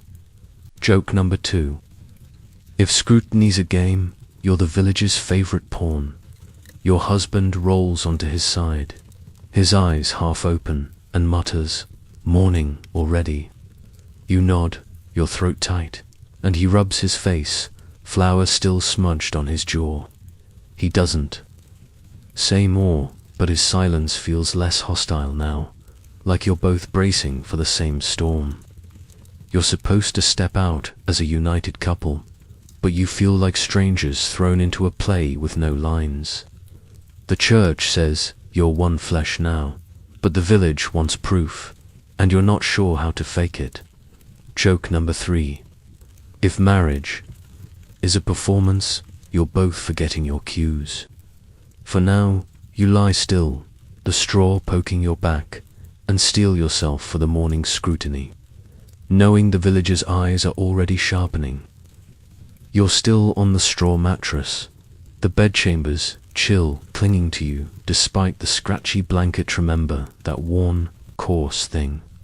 Pulled tight, the faint grey light seeping through the shutters has grown brighter, and the rooster's crow from earlier is now joined by the village stirring outside, cartwheels creaking, a dog barking. Your husband's awake, rubbing his face, his flour-smudged jaw catching the dim light after muttering about the morning. The morning after scrutiny you've been dreading, those village eyes, waiting to judge your every move, looms closer. But now you're facing a new reality, household duties. You're not just a bride anymore, you're the mistress of this miller's house. And the endless tasks of a medieval wife are about to crash over you like a bucket of cold, well-watered dot in medieval Europe. A wife's role was the backbone of the household, especially for peasants like you, where managing the home cooking, cleaning, spinning wool was as crucial as the miller's grain for survival. By the 14th century, a new bride was expected to dive into these duties immediately, proving her worth to her husband's family and the village, all while tied to alliances like your dowry's meadow. A quirky tidbit: some brides were gifted a household charm, like a carved wooden spoon, to bring luck to their chores. Your mother-in-law left one on the hearth, and you're already dreading its symbolic weight. Historians still argue whether these charms were tokens of support or just reminders of your new burdens. But you're leaning toward burdens as you eye the smoky hearth across the room. You shift the straw crunching and sit up, the blanket slipping to your waist. The bedchamber's cold, the air stale with last night's torch smoke, and you can hear your mother-in-law's footsteps already clumping outside the door. She's probably expecting you to stoke the fire, knead dough, or at least look like you know what you're doing. You think back to your mother's frantic preparations, her fussing over your dress, her whispered advice, and realize she was training you for this moment, not the wedding night. You're supposed to take charge of this house, its drafty corners and meager stores, while the village watches for any fumble. Joke number 1. If running a household is an art, you're still sketching stick figures. Your husband swings his legs off the bed, the frame creaking, and pulls on his boots, still silent but less tense than last night. You wonder if he expects you to leap up and start boiling porridge, like the perfect wife the priest described. You've helped your mother with chores your whole life, milking cows, patching clothes, but this is different. This is your hearth now, your responsibility, and the miller's family will judge you by how well you keep it burning. You glance at the wooden spoon on the hearth, its carved handle glinting in the dawn light, and feel a pang of dread. You're not ready to be your mother, not yet, but the village doesn't care. You stand. The floorboards icy under your bare feet, and pull the thin shift closer, wishing for your old dress, itchy as it was. The bedchambers are messale cups from the bedding ceremony, a wilted flower from your crowning. You're already itching to tidy it, if only to delay facing the world outside. You think about the morning after gossip, the women at the well who will dissect your every move, and realize your household duties are your first public test. If the fire goes out, if the bread's too tough, the village will know by noon. Joke. Number 2. If chores are a stage, you're performing for the nosiest audience in Christendom. Your husband clears his throat, glancing at you as he ties his belt. You need help with the fire, he asks, his voice gruff but not unkind. It's a small gesture, and you're surprised, given the church's talk of his authority. You shake your head, muttering you'll manage, though you're not sure you will. The dowry, the vows, the bedding ceremony, they've all led to this, where your worth as a wife hinges on a well-swept floor and a warm hearth. Joke number 3. If a clean house is salvation, you're praying for a miracle.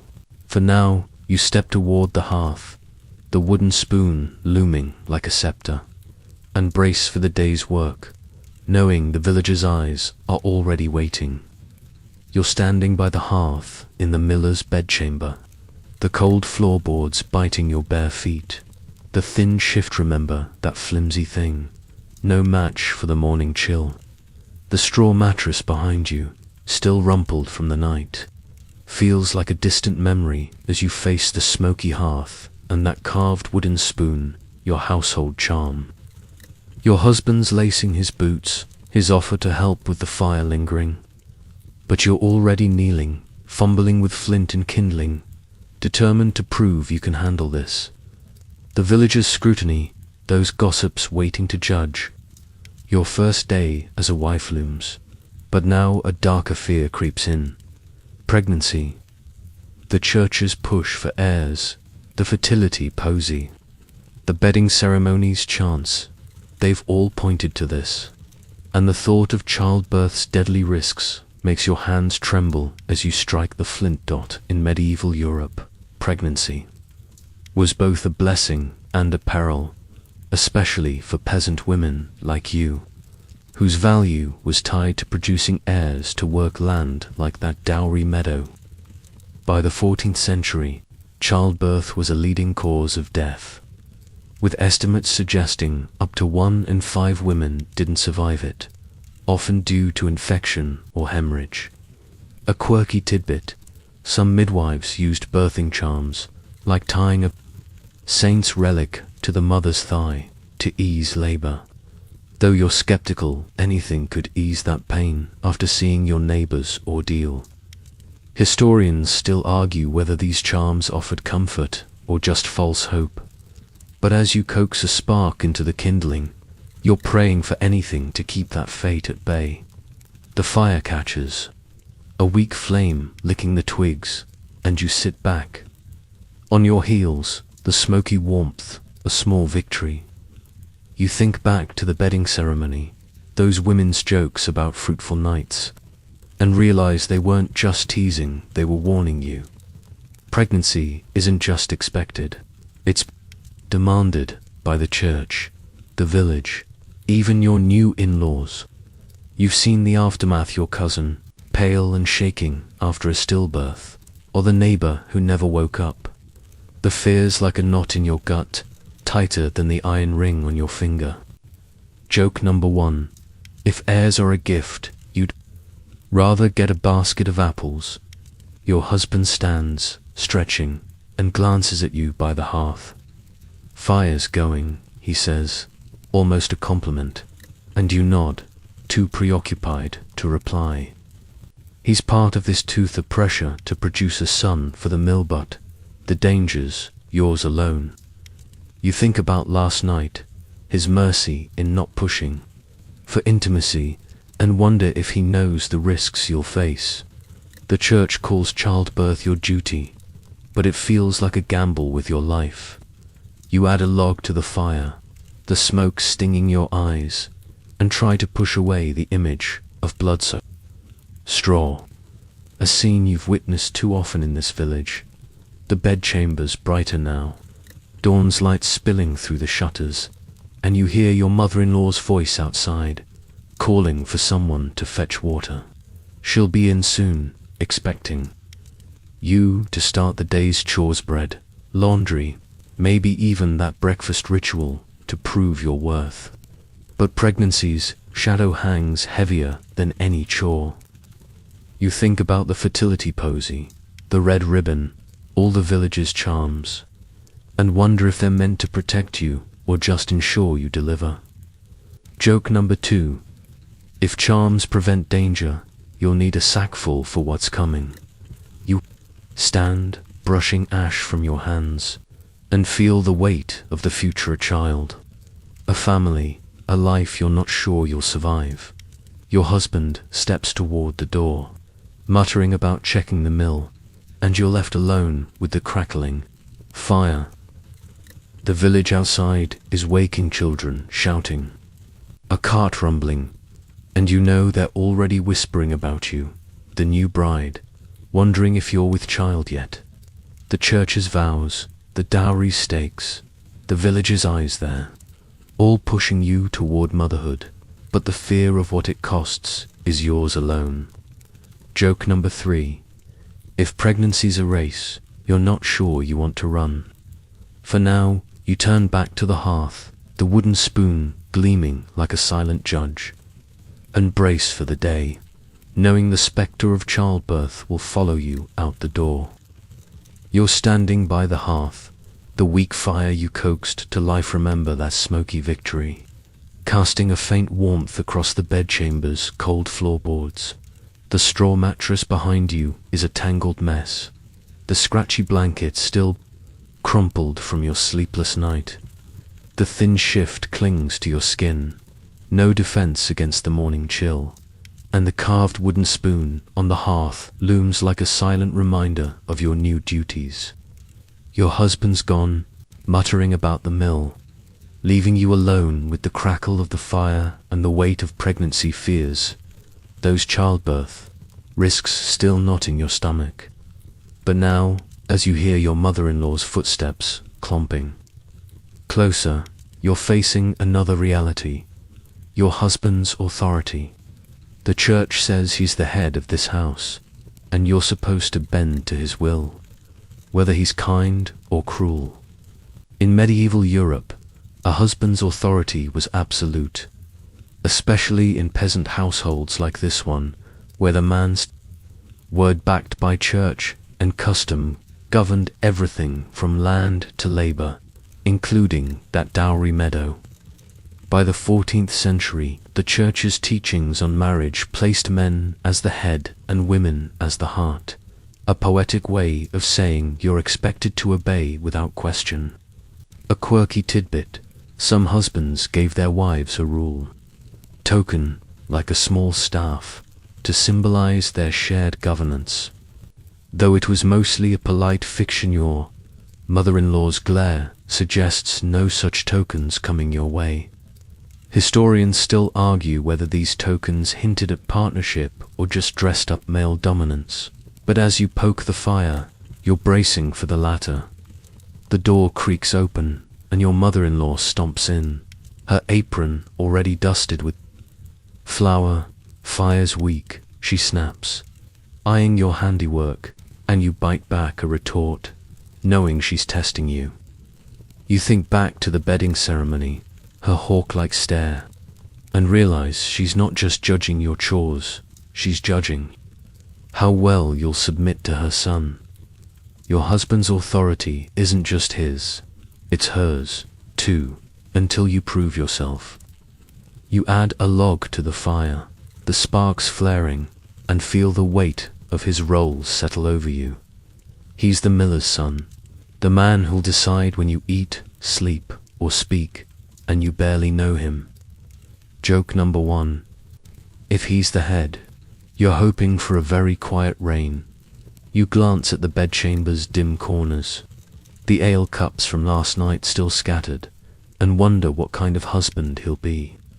The village gossip, those whispers about his temper nags at you, but his mercy last night, not pushing for intimacy, gives you a flicker of hope. Still, the church's rules are clear. He's your lord now, and defiance could mean a beating, or worse, shame that'd ripple to your family. You've seen wives with bruised arms, their eyes downcast, and the thought makes your hands tremble as you sweep ash from the hearth. You think about your mother, how she nudges your father's decisions with a sharp word, and wonder if you'll ever have that knack. Your mother-in-law's still hovering, muttering about the bread you should have started. You nod, grabbing a sack of coarse flour, probably from your husband's mill, and start measuring it, your fingers clumsy. His authority extends here, too. If the bread's bad, it's your fault, but he'll get the blame for a poorly run house. You think about the dowry, the church vows, the villagers' eyes, all propping up his power over you. Yet he seemed as trapped as you last night, a pawn in the same game. Joke number 2. If he's the king, you're both stuck in the same checkmate. The fire's stronger now, its heat warming your face. But the bedchamber feels smaller, the walls closing in with the weight of his role. You hear a shout outside, maybe your husband, maybe a neighbor, and flinch, half expecting him to barge in with orders. The church says you're one flesh, but he's the one with the voice. You knead the dough, your hands sinking into its stickiness, and try to imagine a life where his authority doesn't feel like a yoke. Joke number 3. If obedience is a virtue, you're about to be the least virtuous wife in the village. For now, you focus on the bread, the wooden spoon, your only ally, and brace for the moment he returns, knowing his word will shape the day ahead. You're kneading dough by the hearth, the bedchamber's smoky warmth a faint shield against the morning chill. The thin shift, remember, that flimsy thing, sticking to your skin as you work. The straw mattress in the corner is a distant memory, its scratchy blanket left in a heap, while the carved wooden spoon on the hearth watches like a stern overseer. Your mother-in-law's gone, her parting jab about the bread still stinging, and the weight of your husband's authority, his church-backed rule over this house looms as you shape the dough. But now, as the village hums outside, you're thinking about the women who've been through this before, their advice a lifeline you're desperate to grasp. Their voices, from the feasts teasing to your mother's whispers, echo in your mind, offering tips on surviving this new life as a wife in medieval Europe. Experienced wives were a bride's best resource, passing down practical and emotional wisdom in a world where marriage, like your dowry's meadow, was a high-stakes contract. By the 14th century, women shared knowledge through informal networks, from well-side chats to market stalls, teaching new brides how to manage chores, husbands, and village gossip. A quirky tidbit: some women gave brides bundles, small pouches of herbs or thread, as tokens of sisterhood to help with household tasks. Your mother slipped one into your hand yesterday, and it's tucked in your shift now, smelling faintly of time. Historians still argue whether these bundles were practical gifts or symbolic support. But as you need, you're clinging to their promise of guidance. The dough's sticky, clinging to your fingers, and you pause to scrape it off. The fire's heat making your face flush. You think back to the feast. Those women's knowing looks as they pressed bread or apples into your hands. Their words layered with advice. Keep the hearth hot, but don't burn the stew. Or smile at him, even when he's wrong. Your mother's voice was the loudest, her warning to bend like a reed in the face of your husband's authority. She's navigated your father's moods for years, and you're starting to see her strength in a new light. Joke number 1. If bending's a skill, your mother's the village champion. You glance at the bedchamber's door, half expecting your mother-in-law to barge back in. But it's quiet, save for the village's morning bustle, children shouting, a cow lowing. You think about your neighbor, Agnes, a wiry woman with a laugh like a crow, who cornered you at the well last week. Don't argue in public, she'd said, but whisper your way in private. Her husband's a drunk, yet she keeps their cottage spotless, her children fed. Her advice feels like a map, but you're not sure you can follow it. You add flour to the dough, your hands steadier now, and wonder how many brides before you leaned on these women's words to survive. The fire crackles, spitting a spark onto the floor, and you stamp it out, your bare feet cold against the boards. You think about the bride's bundle in your shift. It's time a reminder of the women rooting for you, even if their advice comes with a side of scrutiny. Agnes also warned about the villagers' gossip, those eyes waiting to judge your bread, your belly, your marriage. You're starting to see the balance. Take their wisdom, but guard your heart. Joke number 2. If advice is a stew, you're drowning in everyone's secret ingredients. You shape the dough into a loaf, your hands finding a rhythm, and feel a flicker of confidence fueled by their words. Your husband's still at the mill, his authority a shadow you'll face soon enough. But the women's advice, your mother's, Agnes's, even the feasts, teasing gives you a spark of agency. You think about the dowry, the church vows, the bedding ceremony, all pushing you into this role, but these women are showing you how to carve out space within it. You set the loaf by the fire to rise, the wooden spoon glinting like a nod of approval. Joke number 3. If surviving marriage is a craft, you're apprenticing with the best. For now, you wipe your hands on your shift, the time's scent, lingering, and brace for the day, knowing the village women's wisdom is your quiet armor against what's to come. You're still by the hearth, the bedchamber's smoky warmth mixing with the scent of rising dawn. Remember that loaf you shaped, guided by the village women's advice. The straw mattress in the corner is a fading memory, its scratchy blanket abandoned, and the thin shift clings to your skin as you wipe flour from your hands. The carved wooden spoon on the hearth gleams, a quiet ally, while the bride's bundle of time in your shift offers a faint, grounding whiff. The women's words, your mother's, Agnes's, have given you a spark of strength. But now, as the village's morning bustle grows louder outside, you're wondering about something softer, love. The church, the dowry, the bedding ceremony, they've all been about duty.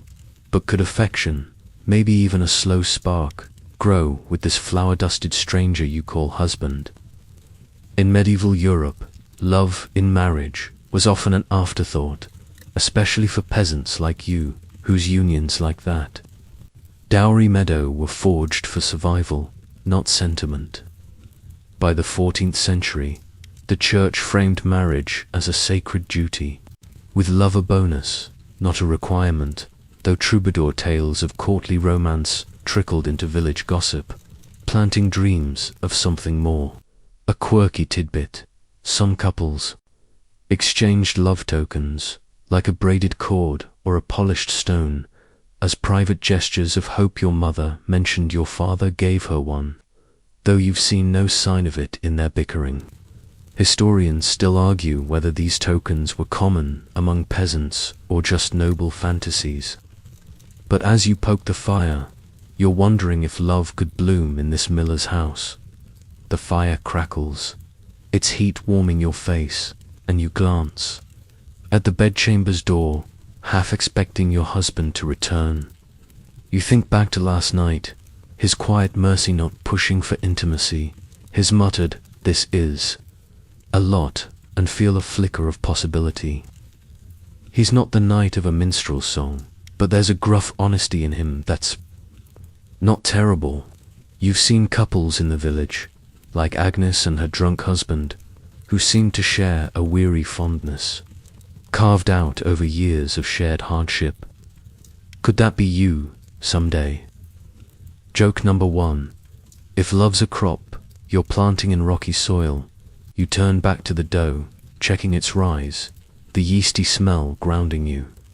The church says love is obedience, but your mother's advice, bend like a reed, hinted at something else, a slow dance of Gavant.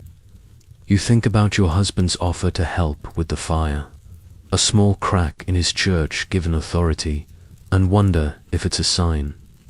Love, if it comes, won't be a lightning bolt. It'll be a gradual thaw, like snow melting under a week. Spring sun. You think about the bedding ceremonies, chaos, the village's stairs, and realize those pressures might bind you closer, if only through shared survival. You smile, imagining a day when you might laugh together over the memory of that awful ploughing song. The bedchamber's brighter now, morning light spilling through the shutters, and you hear your mother-in-law's voice outside, haggling with a neighbor. You're still nervous about her judgment, your bread, your chores, but the thought of love, however distant, softens the edge. You think about the bride's bundle, its time a gift from women who've walked this path, and wonder if they found love too. Maybe your mother did, in her own way, despite your father's grumbling. Joke number 2. If love's a recipe, you're missing half the ingredients, but you'll stir anyway. Your husband's boots thud outside, and you pause, your heart skipping. He steps in, flour smudged on his cheek, and nods at the dough. "Smells good," he says, his voice low but not unkind. It's not a sonnet, but it's something, and you nod back, a tiny spark flickering. The church, the village, the dowry, they've built this marriage, but love, if it grows, will be yours to nurture. Joke number 3. If affection's a seed, you're both terrible gardeners, but you might try. For now, you turn back to the hearth, the loaf rising steadily, and let the possibility of a slow spark settle in your chest as the day's work pulls you forward. You're still by the hearth, the bedchamber's smoky warmth mingling with the yeasty scent of the rising loaf. Remember that dough you shaped, fueled by the village women's advice.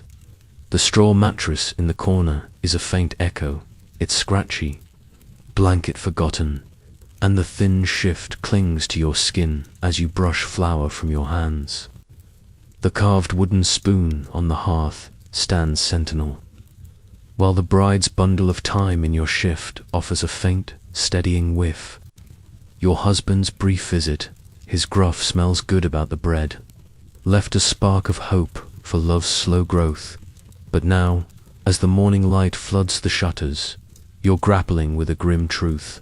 Annulment, escaping this marriage, with its dowry, meadow, and church vows, is a near impossible dream, and the thought tightens your chest like a too-tight corset in medieval Europe. Annulment was a rare and thorny path, especially for peasants like you, whose marriages were cemented by practical needs and sacred oaths. By the 14th century, the Church allowed annulments only for specific reasons: non-consummation, fraud, or pre-existing vows. But the process was costly, complex, and heavily scrutinized, often leaving women trapped.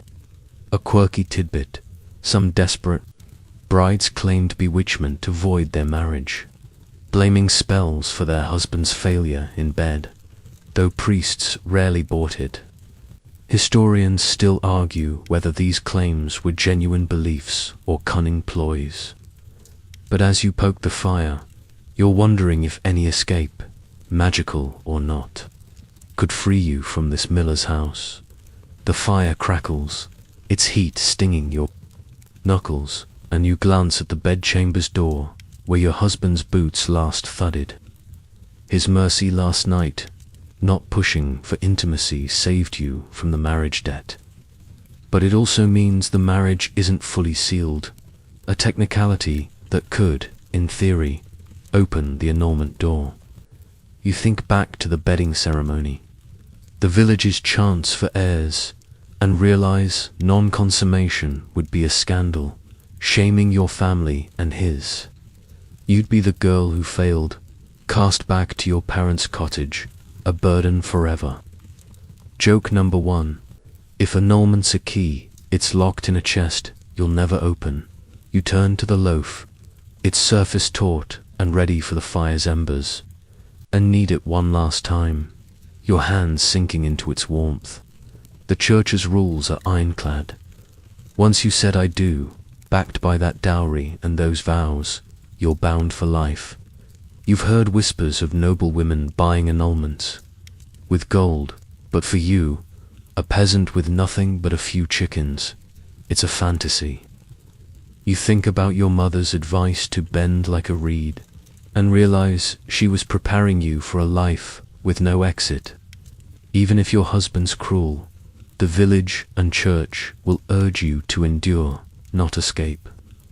The thought makes you pause, flower dusting your shift like snow. The bedchamber's brighter now, the shutters glowing with dawn's full light, and you hear your mother-in-law's voice outside, sharp as ever, ordering someone to fetch wood. You're dreading her return, her eyes scanning your bread, your face, for signs of wifely success or failure. Annulment might sound like freedom, but it's a trap. You'd lose your place, your family's honor, and any hope of a future in this village. You think about the women's advice, Agnes's warning to whisper your way with your husband, and wonder if negotiation, not escape, is your only path. Joke number 2. If annulment's a road, it's blocked by the entire village and their pitchforks, your husband's mercy last night. His quiet, "we don't have to," was a kindness, but it's also a risk. If word got out, the village would gossip, the priest might pry, and your mother-in-law would never let you forget it. You slide the loaf into the fire's embers, its heat searing your fingers, and feel the weight of a life you can't undo. The dowry, the bedding ceremony, the church's grip, they've locked you here, with love's slow spark as your only hope. Joke number 3. If marriage is a cage, you're learning to decorate it, not break it. For now, you watch the bread bake, the thyme scent steadying you, and brace for the day. Knowing annulment's a dream you can't afford to chase. You're still by the hearth, the bedchamber's smoky warmth wrapping around you as the loaf bakes, its crust turning golden in the fire's embers. Remember that dough you shaped with the women's advice. The straw mattress in the corner is a faint shadow, its scratchy blanket long forgotten, and the thin shift clings to your flour-dusted skin. The carved wooden spoon on the hearth stands like a quiet guardian, while the thyme in your bride's bundle offers a steadying scent. The grim reality of annulment's impossibility locked behind church rules and village scrutiny sits heavy. But now, as the morning light floods the shutters, you're turning to faith. Religion, the church's iron grip that shaped your vows and fears, is also your anchor. A way to endure the marriage and its endless demands. In medieval Europe, faith was the heartbeat of daily life, especially for peasants like you, whose world from dowry meadows to childbirth was steeped in God's will. By the 14th century, the Catholic Church wasn't just a spiritual guide, it was a framework for coping with hardship, offering prayers and rituals to navigate marriages, trials. A quirky tidbit: some wives kept a prayer cord, a string of beads tucked in their apron, to count devotions for a harmonious home. Your mother's got one, and you're betting she's praying for you right now. Historians still argue whether these cords were personal devotion or just another church expectation. But as you watch the bread, you're craving any comfort faith can offer. The fire crackles, its heat stinging your hands as you shift the loaf, the smell of baking bread filling the bedchamber. You think back to the church ceremony, the priest's holy water on your head, his warnings about sin and duty. Faith got you through that day, and now it's your shield against the village's gossip, your husband's authority, and the spectre of childbirth. You whisper a prayer, half remembered from Sunday Mass for strength, your voice barely audible over the fire's snap. You've seen women lean on faith, your mother kneeling at the village cross after a bad harvest, or Agnes muttering psalms while scrubbing pots. Joke number 1. If prayers fix marriages, you'll be chanting until next harvest. You glance at the bedchamber's door, where your mother-in-law's voice still carries from outside, now arguing about a stray goat. Faith teaches patience, but you're struggling with that one, especially with her looming judgment. You think about the church's promise: endure, obey, and God will reward you, maybe not in this life, but the next. It's a thin comfort when the village expects heirs and your bread's on trial, but it's something. You trace the iron ring on your finger, a symbol of vows you sealed under God's gaze, and wonder if faith can soften the edges of this life. Your husband's mercy last night, his gruff kindness, feels like a small answer to those prayers. The bedchamber's bright now, the shutters glowing with full morning light, and you pull the loaf from the embers, its crust crisp and warm. You set it on the hearth, the wooden spoon nearby, and feel a flicker of pride. Faith got you through this task, at least. You think about the women's advice, the church's rules, the dowry's weight, all tied to a God who's both judge and refuge. You've prayed for your family, for rain, for sick cows. But now you're praying for yourself, for courage, for a spark of love, for survival. Joke number 2. If God's listening, he's got a long list from this village. Your husband's boots thud outside, and you tense, expecting him or your mother-in-law to barge in. Faith says trust in God's plan, but it's hard when the plan includes a stranger and a village full of gossips. You think about the prayer cord, the holy water, the cross above the bed, all weaving faith into this marriage. They're not just rituals, they're lifelines, helping you face the hearth, the chores, the life ahead. Joke number 3. If faith moves mountains, you're hoping for a hill or two in this marriage. For now, you wrap the loaf in a cloth. The times sent steadying your nerves, and lean on the quiet strength of prayer as the day's demands close in. You're still by the hearth, the bedchamber's smoky warmth fading as the fire dies down. The golden loaf, remember that bread you baked, guided by faith and women's wisdom, cooling on a cloth beside the carved wooden spoon. The straw mattress in the corner is a distant memory, its scratchy blanket abandoned, and the thin shift clings to your flower-streaked skin. The time's faint scent from your bride's bundle lingers, a quiet anchor as you lean on prayer to face this marriage's weight dowry meadows, church vows, and village scrutiny. But now, as the morning's bustle grows louder outside, your thoughts drift to folklore, the strange tales and superstitions that fill the gaps where faith and duty leave off. These stories, whispered by the village women, shape how you see this wedding night and the life ahead. In medieval Europe, folklore was a living thread, especially for peasants like you, weaving magic and meaning into daily life alongside the church's rules. By the 14th century, tales of fairies, spirits, and charms were as real as the harvest, offering explanations for love, luck, or loss in a marriage like yours. A quirky tidbit: some villagers believed a bride should sleep with a sprig of hazel under her pillow to dream of her husband's true heart. Your mother slipped one into your hand at the feast, and it's probably lost in the bedding chaos. Historians still argue whether these tales were harmless fancy or a quiet rebellion against the church's grip. But as you sweep ash from the hearth, you're wondering what truths they hold. The fire's embers glow faintly, and you pause, the broom's bristles scratching the floorboards. You think back to the bedding ceremony, those bawdy chants laced with older, stranger undertones, hints of spirits, blessing or cursing the bed. Agnes, the frolicking neighbor, once told you a tale of a bride who forgot to leave milk for the good folk and woke to a soured marriage. You'd scoffed then, but now, in the bedchamber's quiet, you're half tempted to check the corners for unseen eyes. Joke number 1.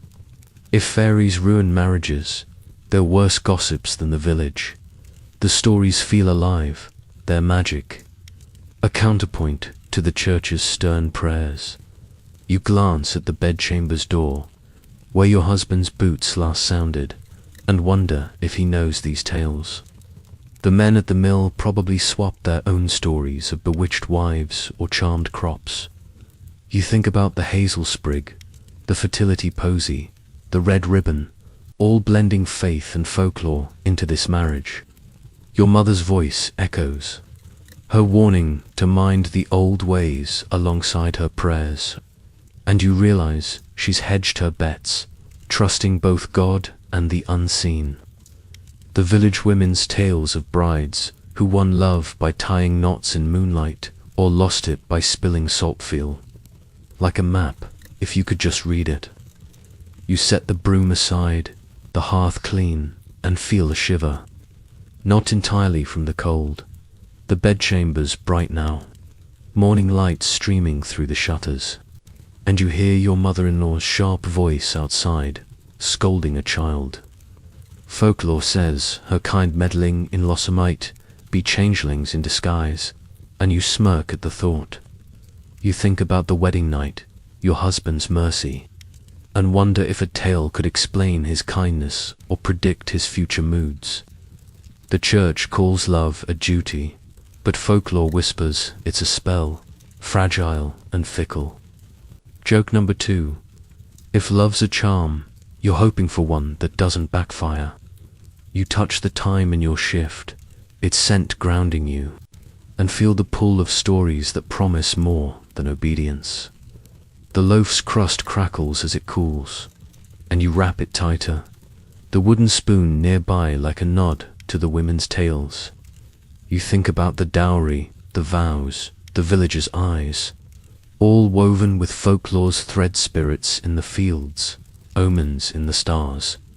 These stories aren't just fancy, they're survival, a way to make sense of a marriage you didn't choose. You wonder if your husband's heard the one about the miller's wife who outwitted a fairy and won a golden heart. Joke number 3. If folklore's true, you're ready to bargain with a sprite for a better deal. For now, you step toward the door, the time scent steadying you, and brace for the day. carrying the village's tales as quiet armor against the unknown. You're standing by the bedchamber's door, the hearth's dying embers behind you, the golden loaf remember that bread you baked, steeped in women's wisdom and folklore, cooling on the cloth beside the carved wooden spoon. The straw mattress in the corner, with its scratchy blanket, feels like a relic of last night's chaos, and the thin shift clings to your flour-dusted skin. The time's faint scent from your bride's bundle steadies you, mingling with the memory of village tales, hazelnut sprigs, and fairy blessings that gave this marriage a flicker of magic. But now, as the morning's bustle swells outside, you're grappling with a heavier weight: legacy. This marriage, tied to the dowry meadow and church vows, isn't just about you or your husband. It's about securing a family line, a burden that feels like carrying the village's future on your shoulders. In medieval Europe, legacy was the heartbeat of marriage, especially for peasants like you, whose children ensured land like that meadows stayed in the family and labor kept the mill turning. By the 14th century, producing heirs was a social and sacred duty, with the church and village expecting you to pass on name, land, and survival itself. A quirky tidbit: some families hung a lineage cloth, a woven strip listing ancestors, above the hearth to remind couples of their duty. Your mother-in-law's got one, frayed and faded, glaring at you from the wall. Historians still argue whether these cloths were prideful displays or subtle pressures. But as you touch the door's rough wood, you feel the latter pressing down. You pause, the bedchamber's light bright with morning sun, and glance back at the loaf, its crust a small triumph. The village women's tales of brides weaving love with moonlight, not offered hope, but legacies a sterner demand. You think back to the bedding ceremony, those chants for heirs, and realize they weren't just about babies. They were about cementing the miller's name, your family's honor, the village's web. Your husband's mercy last night, his quiet "we don't have to," spared you the marriage debt. But it delays this legacy, leaving you both vulnerable to gossip. Joke number 1. If legacy's a chain, you're already tangled in its links. You step back to the hearth, checking the loaf, its warmth fading. Your mother's voice echoes, her advice to bend like a reed, but she also spoke of her own mother, who birthed 7 and buried 4, all to keep the family's name alive.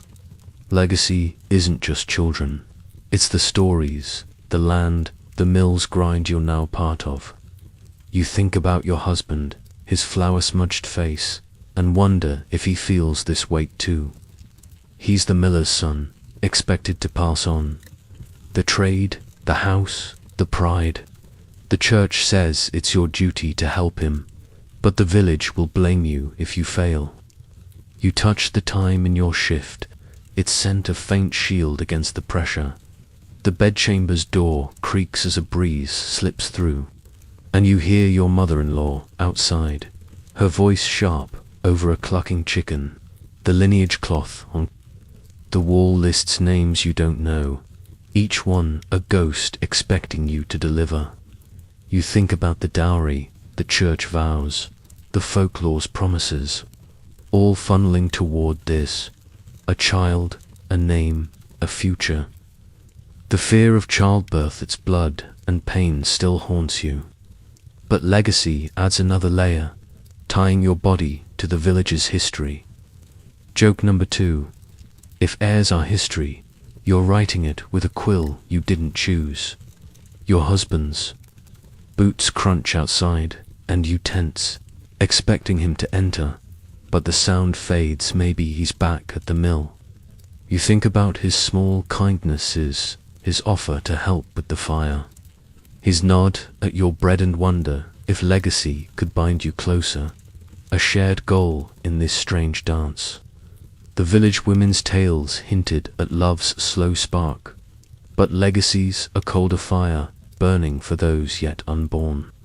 You wrap the loaf tighter, the wooden spoon nearby like a nod to your small victories. Joke number 3. If legacy's a tapestry, you're weaving with threads you can't see. For now, you linger by the hearth, the time's scent grounding you, and brace for the day, knowing the villagers' hopes for your line are as heavy as its stairs. You're lingering by the hearth, the bedchamber's smoky warmth fading as the fire's embers dim. The golden loaf, remember, that bread you baked, a triumph of women's wisdom, wrapped tightly on the cloth beside the carved wooden spoon. The straw mattress in the corner, with its scratchy blanket, feels like a ghost of last night's turmoil, and the thin shift clings to your flower-streaked skin. The time's faint scent from your bride's bundle steadies you, a quiet counterpoint to the weight of legacy, those heirs and lineage cloths tying you to the village's future. But now, as the morning's clamor grows outside, you're settling into a new mindset: survival. This marriage, with its dowry meadow, church vows, and village stairs, is a harsh reality. And you're learning to adapt, to find your place in its unforgiving rhythm.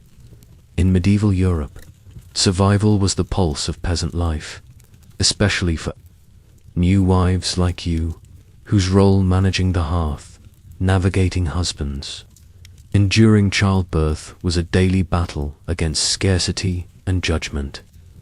By the 14th century, women honed practical and emotional resilience, balancing church rules, village gossip, and household demands to keep their families afloat. A quirky tidbit: some wives carried a survival knot, a small cord tied with prayers or charms, tucked in their sleeve for strength. Your mother's advice to bend like a reed came with one, now knotted in your shift beside the time. Historians still argue whether these knots were spiritual aids or just tokens of grit. But as you sweep the hearth's ash, you're clinging to their promise of endurance. The fire's nearly out, and you poke the embers, the wooden spoon nearby, like a silent ally. You think back to the bedding ceremony, the village's chants, and realize survival isn't just about heirs or bread, it's about outlasting the scrutiny, the fear, the weight of expectations. Your husband's mercy last night, his quiet, "We don't have to," was a lifeline, but so is your own resolve. You've seen women like Agnes, laughing through hardship, or your mother, haggling for the last turnip, and their strength is your blueprint. Joke number 1. If survival's a game, you're learning the rules faster than a fox in a henhouse. You glance at the bedchamber's door, where your mother-in-law's voice still carries, now scolding a neighbor's child. Her your bread, your chores, your worth looms, but you're starting to see it as a challenge, not a sentence. The church's vows, the dowry stakes, the folklore's tales, they've shaped this marriage, but survival means carving your own path within it. You think about your husband, his gruff kindness, his nod at your loaf, and wonder if he's adapting too. He's the miller's son, bound by his own pressures. And maybe you're both learning to navigate this life, step by careful step. You tie the survival knot tighter in your shift, its cord a small act of defiance. The bedchamber's bright morning sun flooding through the shutters, and you hear the village, fully awake, carts rumbling, chickens clucking, voices overlapping. You think about the women's advice, the prayer cord, the lineage cloth, all tools for surviving this world. Your fear of childbirth, your dread of gossip, they're still there, but you're building a shield, piece by piece. You've baked bread, faced the hearth, endured the night's small victories that stack like stones in a wall. Joke number 2. If life's a storm, you're not building an ark, but you've got a sturdy umbrella. You pick up the loaf, its weight, solid in your hands, and feel a quiet pride in what you've managed so far. Your husband's boots crunch outside, and you pause, bracing for his return, or your mother-in-law's next demand. Survival means facing them both, not with rebellion, but with the steady grit you're finding within. You think about the time, the survival knot, the women's tales, all weaving a net to catch you when you falter. This marriage isn't what you dreamed, but it's what you've got, and you're learning to stand in it. Joke number 3. If survival's an art, you're painting with whatever colors you can find. For now, you set the loaf down, the wooden spoon, and nod to your growing strength, and step toward the door, ready to face the day with the hard-won mindset of a woman who's starting to endure. You're stepping toward the bedchamber's door, the hearth's faint embers behind you, the golden loaf, remember, the bread you baked, a testament to your survival mindset, resting on the cloth beside the carved wooden spoon. The straw mattress in the corner, with its scratchy blanket, is a shadow of last night's weight, and the thin shift clings to your flour-dusted skin. The time's soft scent from your bride's bundle, paired with the survival knot in your shift, anchors you as you brace for the day. The village's clamor carts' voices, chickens fills the air, but now, as the morning sun streams through the shutters, you're pausing to reflect. This marriage, with its dowry meadow, church vows, and relentless pressures, has reshaped you, and you're finding your place in this world, one quiet moment at a time. In medieval Europe, reflection was rare for peasants like you, whose lives were consumed by labor and survival, yet moments of quiet by the hearth, under the star-offered space, to make sense of it all. By the 14th century, women like you carried the weight of family, faith, and community, finding strength in small acts like baking bread or tying a prayer knot. A quirky tidbit: some wives marked their first day as a wife with a hearth vow, a silent promise to themselves to endure. Whispered over the fire, your loaf feels like one, though you haven't said the words aloud. Historians still argue whether these vows were common or private rituals, but as you touch the door, you're making your own unspoken pledge to keep going. The bedchamber's bright, the sun's warmth cutting through the smoky air, and you glance back at the loaf, the wooden spoon, the rumpled bed. You think about the night, your husband's mercy, the village's stares, the church's rules, and see it as a tapestry woven with fear, duty, and faint hope. The women's advice, Agnes's crow-laugh wisdom, your mother's reed-bending mantra, they've guided you here, to a doorstep where you're not just surviving, but starting to stand taller. Your husband's gruff kindness, his nod at your bread, hints at a partnership you might build, slow as a seed sprouting. Joke number 1. If marriage is a field, you're planting with cautious hands. You rest your hand on the door's rough wood, the thyme scent mingling with the faint licorice of the fertility posy under the bed. The village waits outside your mother-in-law's sharp tongue, the gossips at the well, the mills grind, but you're not the same girl who hauled water 2 days ago. You faced the bedding ceremony, the hearth, the weight of legacy, and come out stronger. Faith, folklore, the women's tales, they've all shaped this moment, where you're claiming your place, not as a pawn, but as a woman with a spark of agency. You think about the dowry, the church vows, the survival knot, and feel them knitting together into something solid. Like the loaf you baked, the door creaks as you push it open, the village's sounds rushing in, children laughing, a dog barking, your mother-in-law's voice rising over it all. You step onto the threshold, the sun warm on your face, and pause, letting the moment sink in. This is your world now. The miller's house, the villager's eyes, a husband you're learning to know.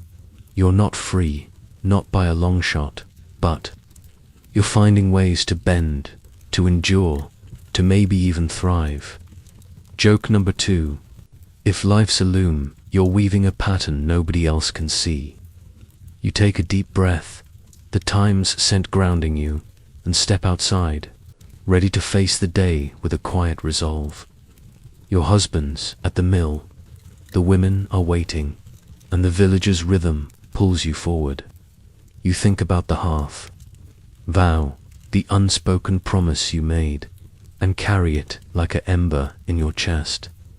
This marriage, this life, it's yours to navigate, with all its thorns and small mercies. You glance back at the bedchamber, its hearth a symbol of your first victory, and smile faintly. Joke number 3. If survival's a song, you're humming the first verse.